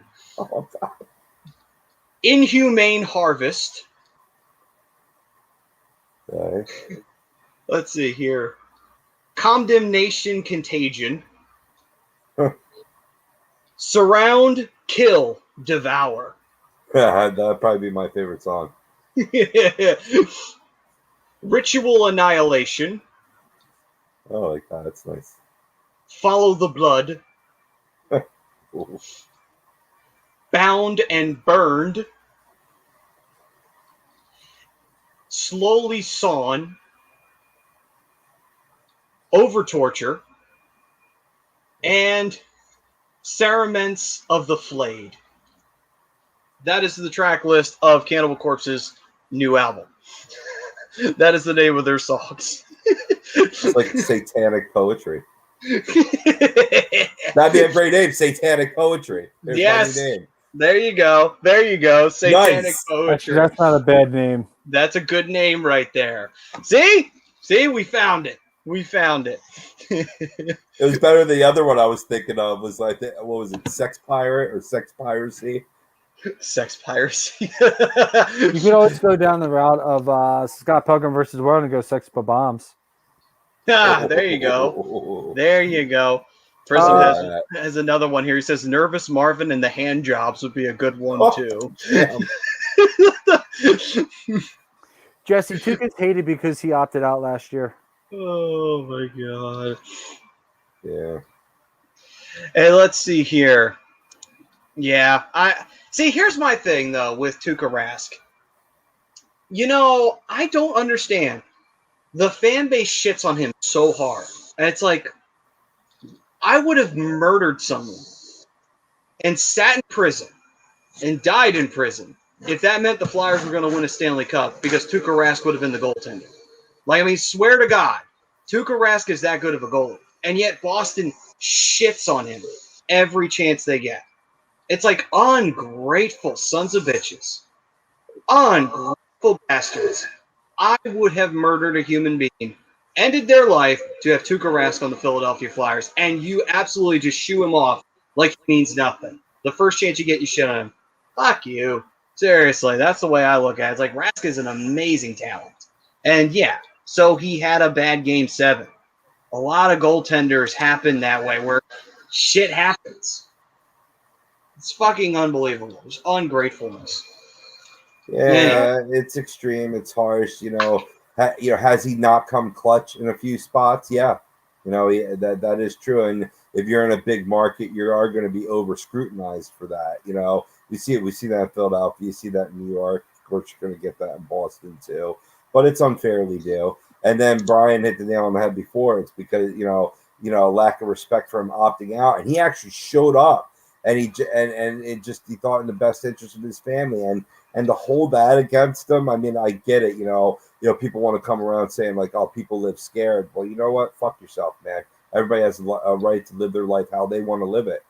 Exactly, and the biggest thing about this whole thing is this is at the beginning, so nobody knew as much as they know now about everything that was going on. And I could even argue that we may or may not still be in that same spot. No, but. I mean, in his situation, I think he absolutely made the right call, and the fact that he's hated for it is, to me, is absolutely ridiculous. But yep, you know, Rask, too. I mean, Benny's Nation here is pretty spot on here. You know, it goes to show you how important he is to the Boston roster. Yeah, this Boston team, the success of this Boston team. And look at what he did in the series against Washington. Don't get me wrong, Washington didn't do themselves any favors, but Rask played very well in the series It made it hard for Washington. Washington couldn't just score like that. And they did that on goalies this year. I mean, particularly the Flyers goalies. But still, at the same time, they did it to other teams too. We're doing it to Rask. So, again, he's still good. It's just ridiculous. But anyway, let's see. Prisons. Boston. Yeah. I saw Oiler fans wanting them to go all in this offseason. Oh, well, they better. Although, I think somebody commented earlier, I don't know if it was Prism or not, saying that the GM wanted to keep Mike Smith. I don't know if that's going all in. But, I mean, again. That does them no favors if they do. Yeah. Mike, yeah, what did you say? What were you going to say, Rob? Oiler Nation. That's another good one. Yeah, there you go. For the Oilers fan band death metal. There you go. Exactly. I'm going to keep on coming up with them, whether you like it or not. Wayne Gretzky pierces skin. There you go. I mean, I don't think the Oilers should go in all on Rask now. I mean, he's going to be 35 or 36 years old. I mean, if they can shore up the offense or the defense in front, yeah, I could definitely see them going for Rask, but I'm sticking by my bold prediction. I think they go after Bobrovsky in the offseason. So let's see. Jesse saying, never understood the whole opt-out hate in any sport. Every league literally shut down, and we might return. Not surprised players had family matters to take care of. Couldn't even find shit paper. Yeah, that's true. Facts, Jesse. TP was at a premium at the time. You literally went to 5 or 6 stores, desperately hoping to find some. That's crazy though. Like the TP alone, that was nuts. Then water and shit like that was going like this. It was nuts. Like I just said, all of this happened in the beginning when we didn't really know exactly what was going on, how things were going to go, how soon we were going to be able to get back to normal. We didn't have any answers to anything. And some of these players, listen, to Jesse's point, there's things in life bigger than sports. Sports is entertainment. Family life, personal life, all that stuff still has to come first. Because without anybody else, like, say this had been way worse and way more people had died, then what? None of this stuff is probably coming back. We're not where we are right now. So, I mean, because players and people have taken the time, players opting out to take care of, their families and themselves, puts the sport in a better situation. Same thing with football, same thing with basketball, baseball, whatever, what have you, whatever sports you guys like. It just, these players made the calls that were best for them and their family because they actually had people that they had to worry about. So I don't get the hatred. Don't get it. Prison. I would have hypothetically killed someone if it meant that TP was for the Stanley Cup champion Philadelphia Flyer Tuukka Rask. Honestly, yes. Correct. But it would have been someone who was just an irredeemable prick. It would have been someone nobody would have missed. It wouldn't have been someone who was nice. So that you could sleep tight on that one. I 1,000% agree with you, though, Brian. That's why I've been saying it from the beginning. I've been reserving all judgment until you get back to the classic season and people are vaccinated and you take those cases down.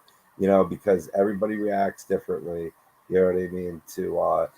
And you think about the complexities of our simple lives, and when you put it on, a scale where, I'm sure a lot of stuff is catered to the athlete, what I mean? Like, they're not doing active cleaning of stuff, for example, what I mean? Things are cleaned for them, for example, you know what I mean? But there's a lot of concerns there. And, I mean, I already think sports is way too judgmental, but, I definitely have gone into making my judgments, and I've been passing off on them, you know what I mean, until pretty much coming into this next fall season, for football, basketball, hockey, because baseball still dealing with like, you know, the early vaccination issues, the breakthrough cases. You know, it's been great though. I mean, the baseball, you know, think about what we went through in 2020 comparison to now. It's been night and day. Oh, absolutely. Absolutely. You know? I like Don's question, so let's get back Let's do it. let's get back into some hockey here, boys. And we've Who's got Jack the Eichel start, going? The third period. Start of the third period, 3-2 Nashville. Where does Jack Eichel end up? You know, there's a lot of options out there. I mean, every team's going to want him. But, you know, I think he goes to the Rangers. I think he goes and becomes a blue shirt. I know that there were some people hoping, because there were some people, some analysts and some experts who were throwing out. Almost put it in his own net. Yeah, that would have been very. Boy, what a way to have a comeback. Have the team just decides, you know what, we don't want to win this game. You guys can have it. Fuck your couch. Yeah, special shout out to all those players who opted to take care of their families. So spot on there, D. Yeah, it takes a lot. Jack Eichel. Listen, Prez, I love the thought process, and it definitely makes sense. It's a total Bob Murray move, but Eichel ain't going to Anaheim, brother. I hate to say it. I would love to see it, but ain't happening, bro.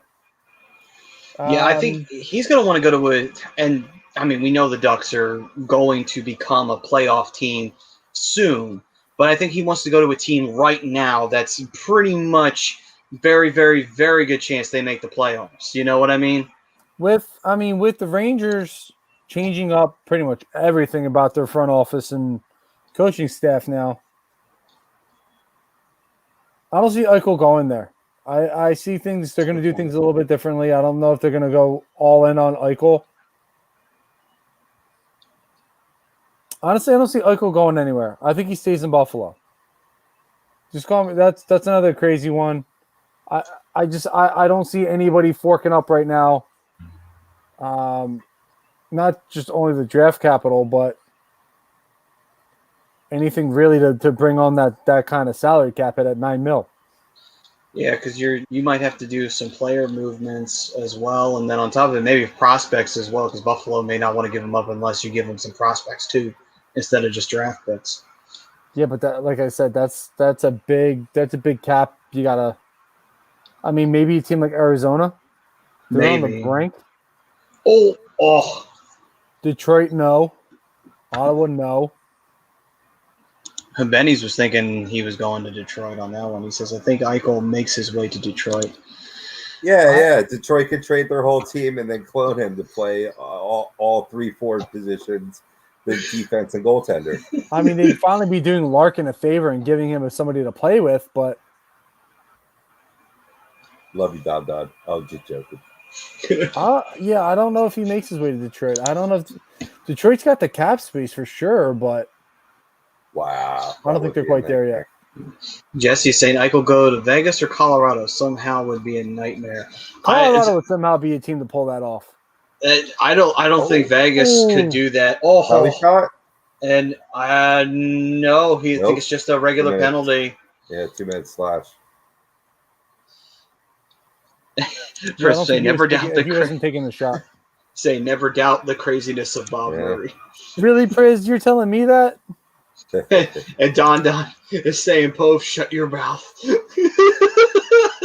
No. He said, "Shut your mouth now." That's true. Shut your mouth when you're talking to me. And Benny's Nish is saying also, quoting on Prism, saying with the Anaheim things, he needs to get out of Buffalo because he is aging like a president. Yeah, I gotta agree with Matty though. He has a desire to go play for the Rangers, and you know they showed they're a piece away. You know what I mean? They look pretty darn good at times, especially when they were putting up 7 goals in a second period. And if they get a really good coach, that might also be a good incentive for them to, for him to go there as well and have someone who's like a Mike Babcock who we've been seeing on intermissions. He's a college coach too while he's doing that. I think he's like North Dakota or something along those lines. Huh, interesting. All right, so let's play a little game real quick. Sure. You're the GM of the New York Rangers. You're Chris Drury. What are you giving up to get Jack Eichel? Oh, I came up with this back in the day when there was some talk about this. I put together a nice package. Oh. They're not gonna get. They said Keandre Miller and Kako are off the table. Makes sense. So Ralphie. I still think you have to give up one of them in order to get Eichel, though, in my opinion. If you're going to get it done, I think you have to. Mm-hmm. But man, I'm trying to go from memory, but I had a nice package where it included some picks too. I think you got to throw some picks. Some. A big chance for Nashville. Oh, but a great defensive play. Rangers have the younger players to fork over. Like in terms of if they have to give up like a package and to avoid giving up that main guy. Oh my God! Wow. How'd that not go in? Holy shit! What a chance by Carolina. Whew. What's up, Brodo?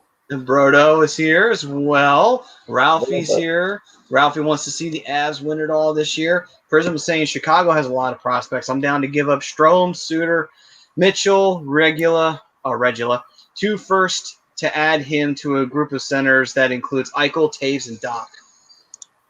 Ralphie, how are your Lakers doing? So like if I'm the Rangers and I'm Chris Drury, Kako.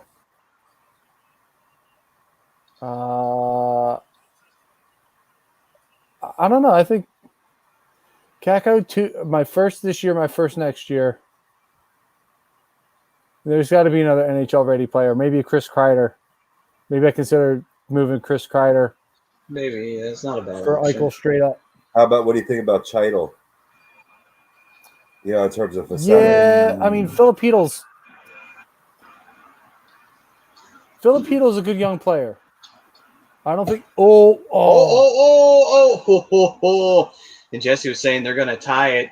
I mean, Hurricanes are getting some good chances right now. Saros is staying alive, and the defense is holding, but can they hold out the whole period? Oh, what a great chance by the You might be able to throw Filipino in that mix there, Rob, because he's a good young player. He has been. He still has some development to do, but, I mean, he's not bad. He's not bad. He's a good option for Buffalo moving forward. And Jesse's saying Rangers got to give up at least one top 6 forward. That's Kako. Yeah. I mean, because you have Lafreniere, so you can give up Kako, and it wouldn't be too much of a loss, really, when you think about it. HG in the chat. Pavel Buchnevich. He's 26. Buchnevich wouldn't be that option either. Yeah, there's possibilities on the Rangers side of things. They can make some moves and make some adjustments, and they don't have to destroy their team to do it. So they have some flexibility here in order to get a deal done to get Eichel. I mean, if you think about it, though, the last 2 draft picks that the Rangers have had, Lafreniere and Kako, I mean, they haven't exactly lit the world on fire. Believe me, I understand they're still really young on the but they're not playing up to being number 1 overall picks. Although I think Kako may have been a 2. Kako, I think, is a 2. Yeah, but still, it's still top 3. You know what I mean? Yeah. They're not living up to the reputations of what they should be at the points where they were drafted. They weren't coming out of the draft like, oh, they're going to need a year or 2 to season. No, they were expected to be effective immediately. Yeah, true. Lafreniere got better as the year went on, but Prism saying I wouldn't want either one for Eichel if I'm Buffalo. Oh, I mean, honestly, if you're Buffalo, you don't have a good track record, so it's kind of hard to make that move and try to say, oh, well, we got Kako now, or we got Lafreniere or whatever, and it's like, yeah, you'll probably fuck him up too because you fucked up Eichel. So, and that's Kako was 2 behind Jack Hughes. He was, yeah. I this had myself on mute there. been there, done that. Listen, this is why I keep you around, D. This is why we're good. Owen Power and Trevor Zegras and Jamie Drysdale. Oh, by the way, speaking of young guys, Cole Caulfield got his first playoff point tonight. So congratulations to him on that one. Should have been a Duck too. I can't believe Anaheim passed up on Cole Caulfield. Oh, that's Bob, true. You that's were Bob Murray very for you. heartbroken on Bob that Murray one. for you. I remember you were all in on that, man. Caulfield, like you He were was the best saying. scorer in the draft. Of course, I was. I think you were texting us like nonstop on that, and then finally, nope, didn't happen. They took somebody else. Oh, who did they take again in that draft? Anaheim. Yeah, I think they actually think they wound up taking Zegers that year. Okay, all right. Hang on, I'm going to find out for sure. So let's see here. Oh, I still can't believe, I shouldn't say still can't believe, but, you know, I still can't believe Carolina hasn't finished off this series yet. You would think they would on paper. You would think that this would be Carolina finishing the job, but, it's just Nashville's just like, no, we're not going anywhere. The catfish people won't let us. Let's see. Jesse's saying the NHL 21 draft simulator probably would be better than Buffalo GM and Scouts. You're probably not wrong on that one at all. Oh my God. And Chris is saying Bob Murray is. Oh my God, Bob Murray is the worst GM ever to win a cup. Don't be taking shots. Yeah, Trevor. They took Trevor Zegras actually, so I'm not too upset with that. All right. So Trevor Zegras was a part of that draft, so. Yeah, Bob Murray really is the worst GM to ever win a cup, but it is what it is. But as far as Carolina's buzzing right now, I really expect them to get this tying goal within the next. How much time's left? 13 and change, 12 and change. I think we're somewhere around that range. Then see Don say, I'm happy the Wings finally bringing up Lucas Raymond and Mo Seider. Thank God. Yeah, Lucas Raymond's a stud puppy. Yeah, he is. Yeah, he is. This is what happens when you get to draft in the top 5. You get some nice studs in there. Let's see here. I'm going to say in 5 minutes. So around the 8-minute mark, this game will be tied. Now, if they don't score in that 8-minute mark, are they in trouble? No, not necessarily. As long as they keep up this pace of playing quick and essentially outplaying Nashville to the puck, like they have been since the period started. Now 8 shots on the period to none for Nashville. Remember that 21-14 lead? It's now 22-21 in shots favor of Carolina. True. And the best chance I think Nashville had was that 2-on-1 they had, and it got broken up defensively. So it's been all Carolina. And Carolina's given themselves, I've counted at least 5 scoring chances in this period already. Not even halfway through.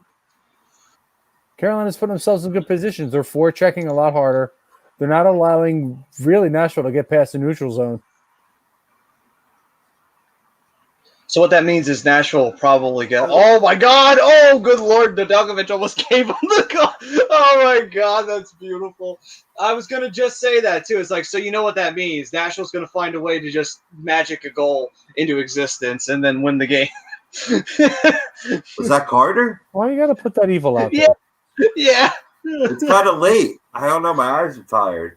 I know, that was a pretty bad play on Nedeljkovic's part. Good God. He passed it right to him. Oh, man. Oh, Can't be worse than Tristan Jarry. Yeah, good point. Oh, that was really bad, too, in that game. Woo, that was bad. I'm trying to figure out what he was thinking there, but I can't seem to figure it out. I think he was trying to home run pass, and it failed miserably. I don't know why he would. He had Malkin right off to the side, wide open. It wasn't even Malkin. It was Matheson. Tremendous it was Matheson. Oh, okay. Anyway, Dave is saying Bob Murray sounds like he has a car dealership. He might. I don't know. He probably does. It won't surprise me. It was probably one of those like used car lots that sell you the lemons. Ooh, change. That was a bad password change. Let's see here. Trump 2020 saying Vegas better not choke again. Listen, I need them to just get to the Stanley Cup and I win $100. I'll be honest with you. I really wished we had drawn that tonight for Game 7. It's a shame that didn't happen. Oh, tried to stuff. Oh, wow. Nothing getting through. Oh, that one did, though. Saros made the save. Woo. Nashville fans knew how big that was. Yeah. Nashville fans. Oh, well. Oh, man. And the Catfish people are going wild right now on Saros for getting those saves. Did he make a play or two without the helmet? He did. If that's the case, then that probably should have been called because you're not allowed to do that anymore. I was about to say the same before, man. That's why I was asking. As I was thinking, man, I'm like, Offside. what is that? Is that not a rule in the playoffs where you have to leave the ice? That's been a new rule as of I think this year or last year. I think it was in the bubble. You got to get off the ice unless you can get it on real quick. And 9 times out of 10, you're not going to be able to get the helmet back on. Oh, good play defensively there. See, I any don't know, chances? man. My quickness of getting my helmet on is legendary. Did you used to wear it loose? Like have the loose strap so that way it would fly off? No, not the type of helmet I'm talking about. Oh, my bad. I thought you were keeping it strictly hockey. No, we were not. We were not keeping that strictly hockey. We were going triple X territory. I got you. I'm surprised it took you that long. It's because I'm very much into this game right now, so I'm just all hockey. I'm not even remotely thinking of anything else right now. I mean that you weren't wrong. When I played, I had a propensity to have the helmet go flying off, but I get it back on. I wear a loose chin strap, sure. Not a bad time for an offsides. Yeah. Let's see. Give Carolina a chance to catch their breath and draw up a play. Benny does make up a good point. Yossi has not returned. Honestly, haven't noticed. Let's see. Don, don't you dare put that evil out there saying that LA moves up 7 spots to number 1. Hey, well, he did a draft simulator simulator and find you. It's okay. It might be the same draft simulator that would have the Flyers picking number 1. So very, very low. If that happens, I'm coming out to Detroit, Don, and I'm going to find you. And we're going to go grab a beer together, and we're going to talk about this. Yeah. You're not going to just immediately get into the scrap. You're just going to drink and then get into the scrap. Who said anything about a scrap? I'm just saying, LA got moved up to number 1, so he predicted it. Doesn't mean I'm going to fight him. I like Don. All right, just saying. So we're going to grab a beer and talk about it. All right. Hockey fights have started for much less. Anyway, Chris saying, I thought they did a new rule where teams can't move up more than so many spots to get their first pick. Yes. That's starting next year. Oh, that's starting next year. Oh, okay. So that new rule it's going to be how convenient. It's going to be you have to, in order to be in the drawing for the number 1, you're going to have to finish in the first and second spots, or technically 30 spots, 31 and 32. And then after that, if you miss the playoffs, the highest you can jump is to 3. And then the rest of it just kind of just falls in the place how it was before. It's to really help teams like Detroit not get screwed again. Oh, there it is. Oh, Yossi's head rattled around there. Yeah, the whole point is to have it not wind up. Detroit should have been the number 1 pick last year, and they got screwed out of it. So they changed the rule for the draft lottery a little bit. So now if you finish in that first or second, I guess you can call it seeding, that you can, it's going to be up to those two teams for the number one overall. Instead of having a team come out of nowhere and be the number one overall. Give it to one of the teams that deserve it better. And let's see here. Donna's saying, in my opinion, a lot of teams are going to tank for that kid, Shane Wright. Shane Wright's a stud. He's the real deal. Kid's so good. Next year, and the year after that, it's going to be Mitchkov. And the year after that is going to be Connor Bedard. There's going to be some really good number one picks coming out of here. Not even out of here. There's going to be some really good number one picks coming out, boys. Prism really saying, I once fought a guy for telling me Carbonell wasn't a Hall of Famer because he didn't even have 700 points. What the fuck was that guy smoking? Carbonell was one hell of a player. What are you talking about? I like it. He said it in a very aggressive and drunken manner. Oh my god! Drunken Manor. That's another good name. I mean, yes, well done. But they have to sing. All of it has to be alcohol related. There has to be an alcohol related band. Yeah. So it just has to be a band.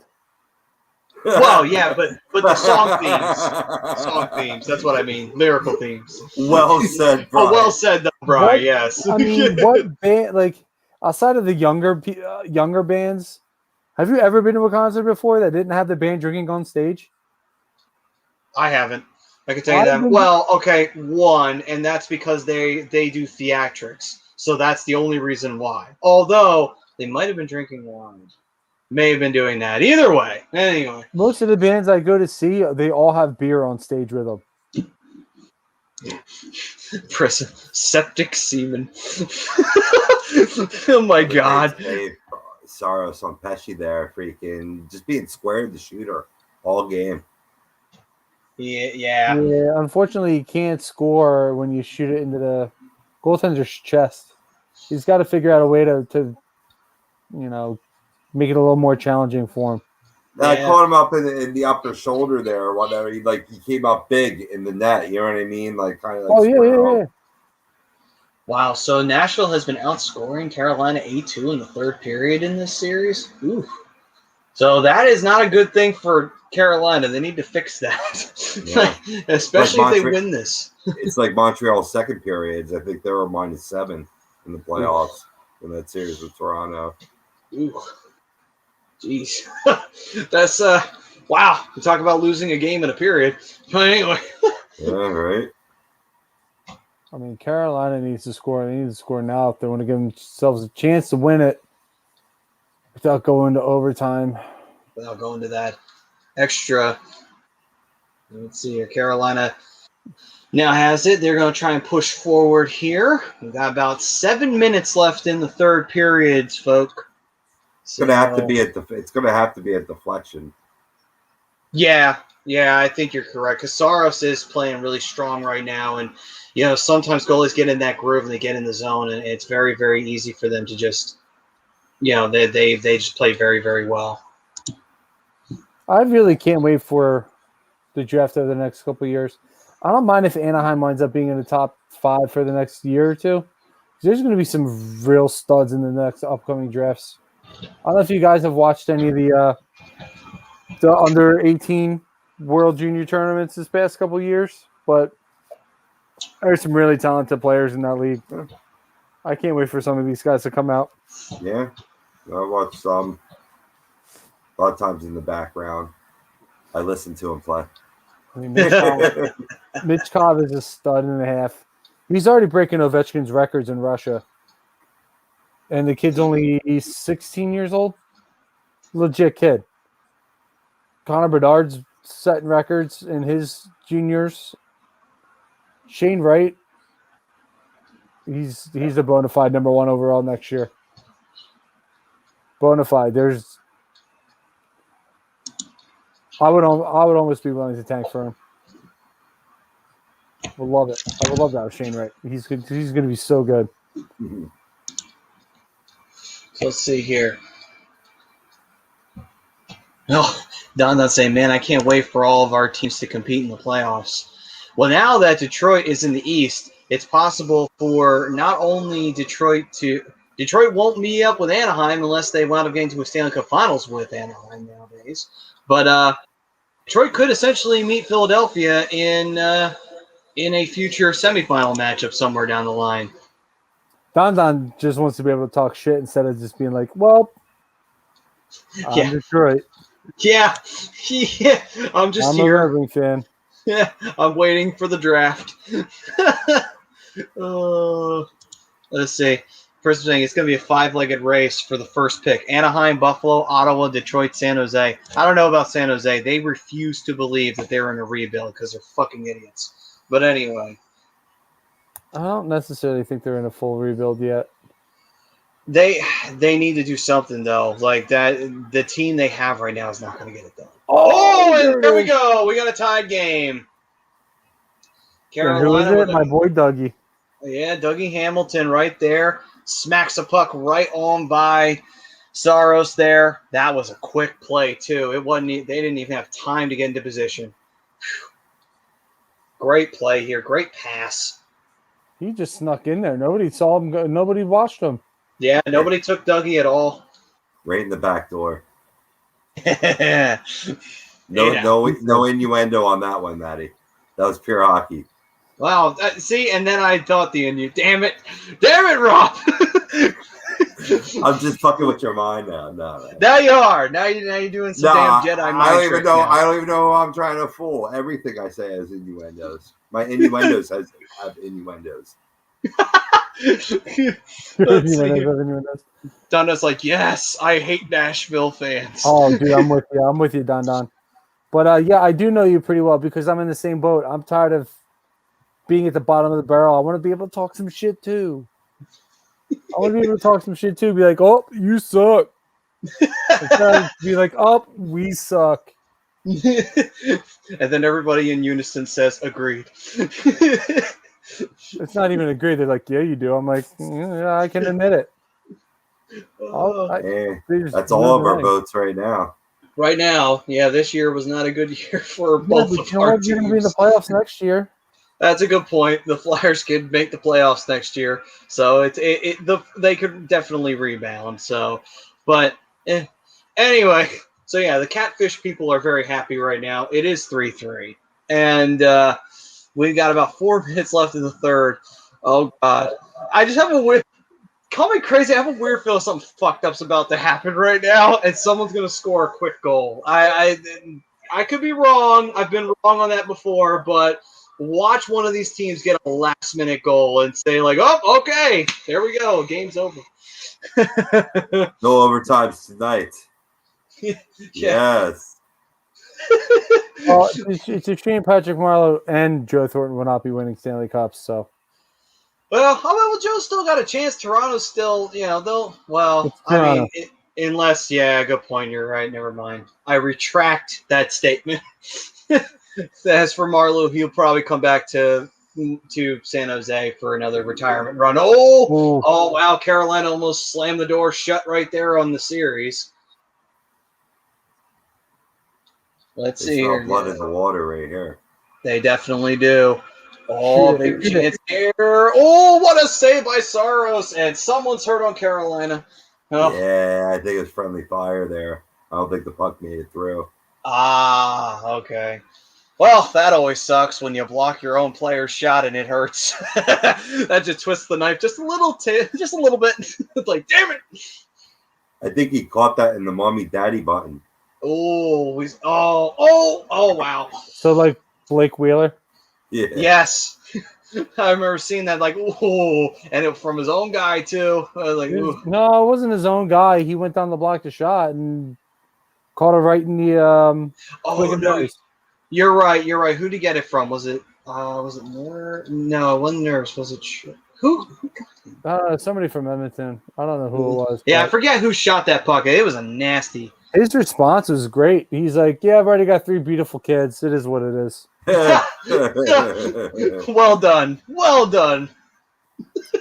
Yeah, Don, this has been a crazy game. But it's do or die. If Carolina wins, the series is over. If Nashville wins, we're going to Game 7. And you think this game is crazy? Imagine if there's a Game 7 back in Carolina. Oh, God. I mean, both teams have had some great crowds, and that's very great to see because, we haven't, we really couldn't see that for most of this year. We got it a little bit towards the end, but, I mean, some teams. This dude just passed it straight up in the middle from behind his own net.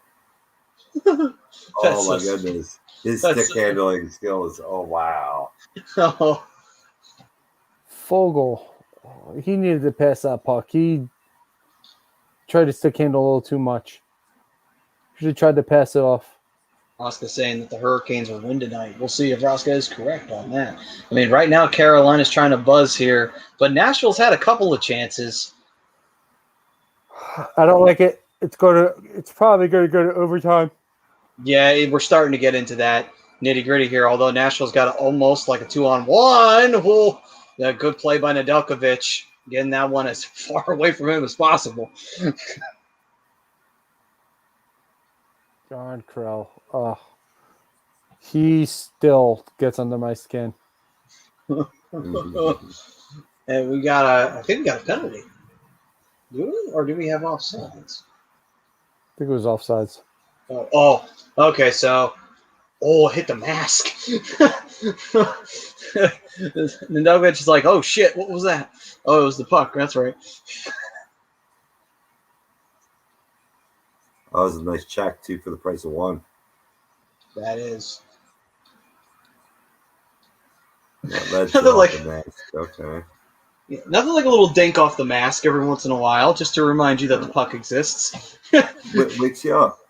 It's like smelling salts. Yeah. Yeah, it wakes you up and not in a good way. Yeah. It's kind of like when you get although sometimes the teams like to do it when they do the little snow shower just to be a dick. Yeah. Jordan Staal going to be the hero here again. Yeah, he did. That was crazy. He swatted that puck right out of the air, and it was funny because it was off of the original shot. He just like, oh, there's the puck, and just hits it and goes right in. Well, you see Saros didn't see it. He did, yeah. One of those. It should have been an easy save for him, but he couldn't quite put it together. Yeah. Oh well, that's just one of those moments. You're hot for most of the time. You make one error in judgment. Although at least the series was tied at 2, right? So you weren't at risk of going home, unlike Edmonton. All right, come on, minute 14 here.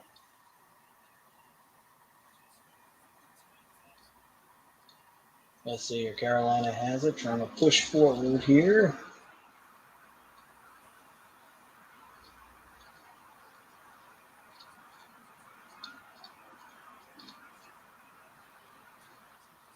This is just that tense moment. We're just waiting for it because it's like something's going to happen. Whether it's going to be, I feel like maybe no, if it's not overtime. That's what's going to happen. I'm not allowed to be in bed before 1 o'clock tonight.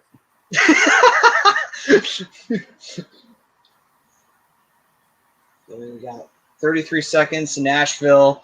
I think they're almost content to let it go to overtime. They're not in any real rush, which I kind of understand. Like you get to that feeling of we don't want to make a mistake and turn the puck over or allow an opportunity. Nah, it looked like they were looking for the home run play. Yeah, agreed. Now they're going to they're sitting, they're like, all right. Still, though, I mean, your point is sound, though. You turn the puck over there and you give up a cheapie and your series is over. You know what I mean? So you want to make a smart pass. That's for sure. Nope, yep. For sure. 4th straight game decided in overtime this series. The Agrees had it. Yeah, so there we are. We got ourselves some OT.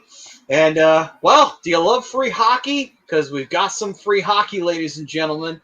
Again. Don. Yeah. And Don's like, well, fellas, triple overtime. Here we go. Oh, my God. Another one of those. I'm Good so Lord. tired of overtime. Let me explain something. Like, I was feeling it on that triple overtime game, and that's saying something when I'm feeling tired. because it's like, oh, I'm good for like two overtimes. I'm good. But when you start getting to that 3rd and 4th range, like, oh, shit, is this game going to end anytime soon? Like, would be nice. It isn't like when Tampa and Columbus had that 5-0 tier. That was in the afternoon. So it was like, okay, that finished at like 10 o'clock. So I was like, all right, now you can go to bed. Well, here we are. Let's see here. Priz is like, I want as many Game 7s as possible. That's what he wants. I don't mind Game 7s overtime that I'm over with. So, all right. Christopher Burkpile. It is 3-3. We are going to overtime for the 4th straight game between the Preds and the Hurricanes. If the Hurricanes score, then the series is over and the Predators are gone. If the Preds win, we got ourselves a Game 7. So we would love to stick with you guys for the overtime, but Mr. Darkwing and Mr. Pove got to get themselves to bed, so they're going to head on out. It is what it is, guys. So I still got to have dinner before I go to bed. I haven't gotten anything to eat today. Yeah, so listen, guys. Don's like, 1 more hour. One of these times, we're going to give you the 1 more hour. You keep asking. Chris is like, no. Jesse saying, great show. Thanks, guys. 1 more hour. Appreciate it, Jesse. Don, Chris. I would stay on. Don's like, boo. It's like, tomatoes, some bitch. He is throwing the tomatoes. But I mean, guys, listen, I would stay on, but I am actually borrowing the room that I am in right now. So even I can't stay on for the overtime because I had to borrow my mom's room because she has the TV and cable. My cable don't work. So so I even have to go. So I'm sorry, guys. I'd stick around too. But yeah, we got to go. You, Chris, you son bitch. So we gotta head out. We gotta head out, guys. So we thank you for tuning in. We thank you for sticking with us, and thank you, Don. We'll see you next week. Same with you, Priz. Same with everybody. Albert Narcotics. So we thank you all for joining us for this edition of the Hockey Happy Hour. We brought to you by Body Check Wellness. You get 20% off with that code. We were also brought to you by Specialized Physical Therapy. Go see Dr. Paul Vidal. They helped out Brian's shoulder, and they'll get you all good and ready to go. And you can make an appointment at specializedphysicaltherapy.com. If you have any addiction issues or any kind of mental issues, Sunrise Detox Counseling Center, 856-651-8117. And also, if you are planning on changing a home, getting a new brokerage or career change or what have you, Alan Foy is where you want to go. eXp Realty. Give them a call at 302-682-8820. Visit them on the web at alan.foy@exprealty.com. Then All Campus OC. You visit them on the web as well. They're back up and running, which is great to hear. And then finally, speaking of All Campus, opening up this weekend. So you guys get down there. Go get your all apparel. Go see John Coyle down there. Tell him the boys from A2D sent you. Absolutely. Is that Sea Isle? See, it's on the boardwalk. Ocean City Boardwalk. It's 11th, between 11th and 12th, I believe. There you go. Oh, Priz, I'm sorry. I didn't mean it. So, and by the way, for anybody out there who donated to the GoFundMe, any thoughts and prayers, we thank you as well for that. So, all right then. And then also, finally, if you liked what you listened to today and you liked what you saw and you love A2D and you love the Hockey Happy Hour, thank you. But also, where can they go to support us, Brian? Head on over to Philly Drinkers LLC, phillydrinkers.com. All kinds of T-shirts, hats, all kind of great A2D memorabilia, apparel, whatever you can think of. I'm sure they probably already have stickers, mugs, hoodies, all kinds of great stuff. So head over to phillydrinkers.com. It's Philly Drinkers LLC. Alex will take good care of you. Yep, absolutely.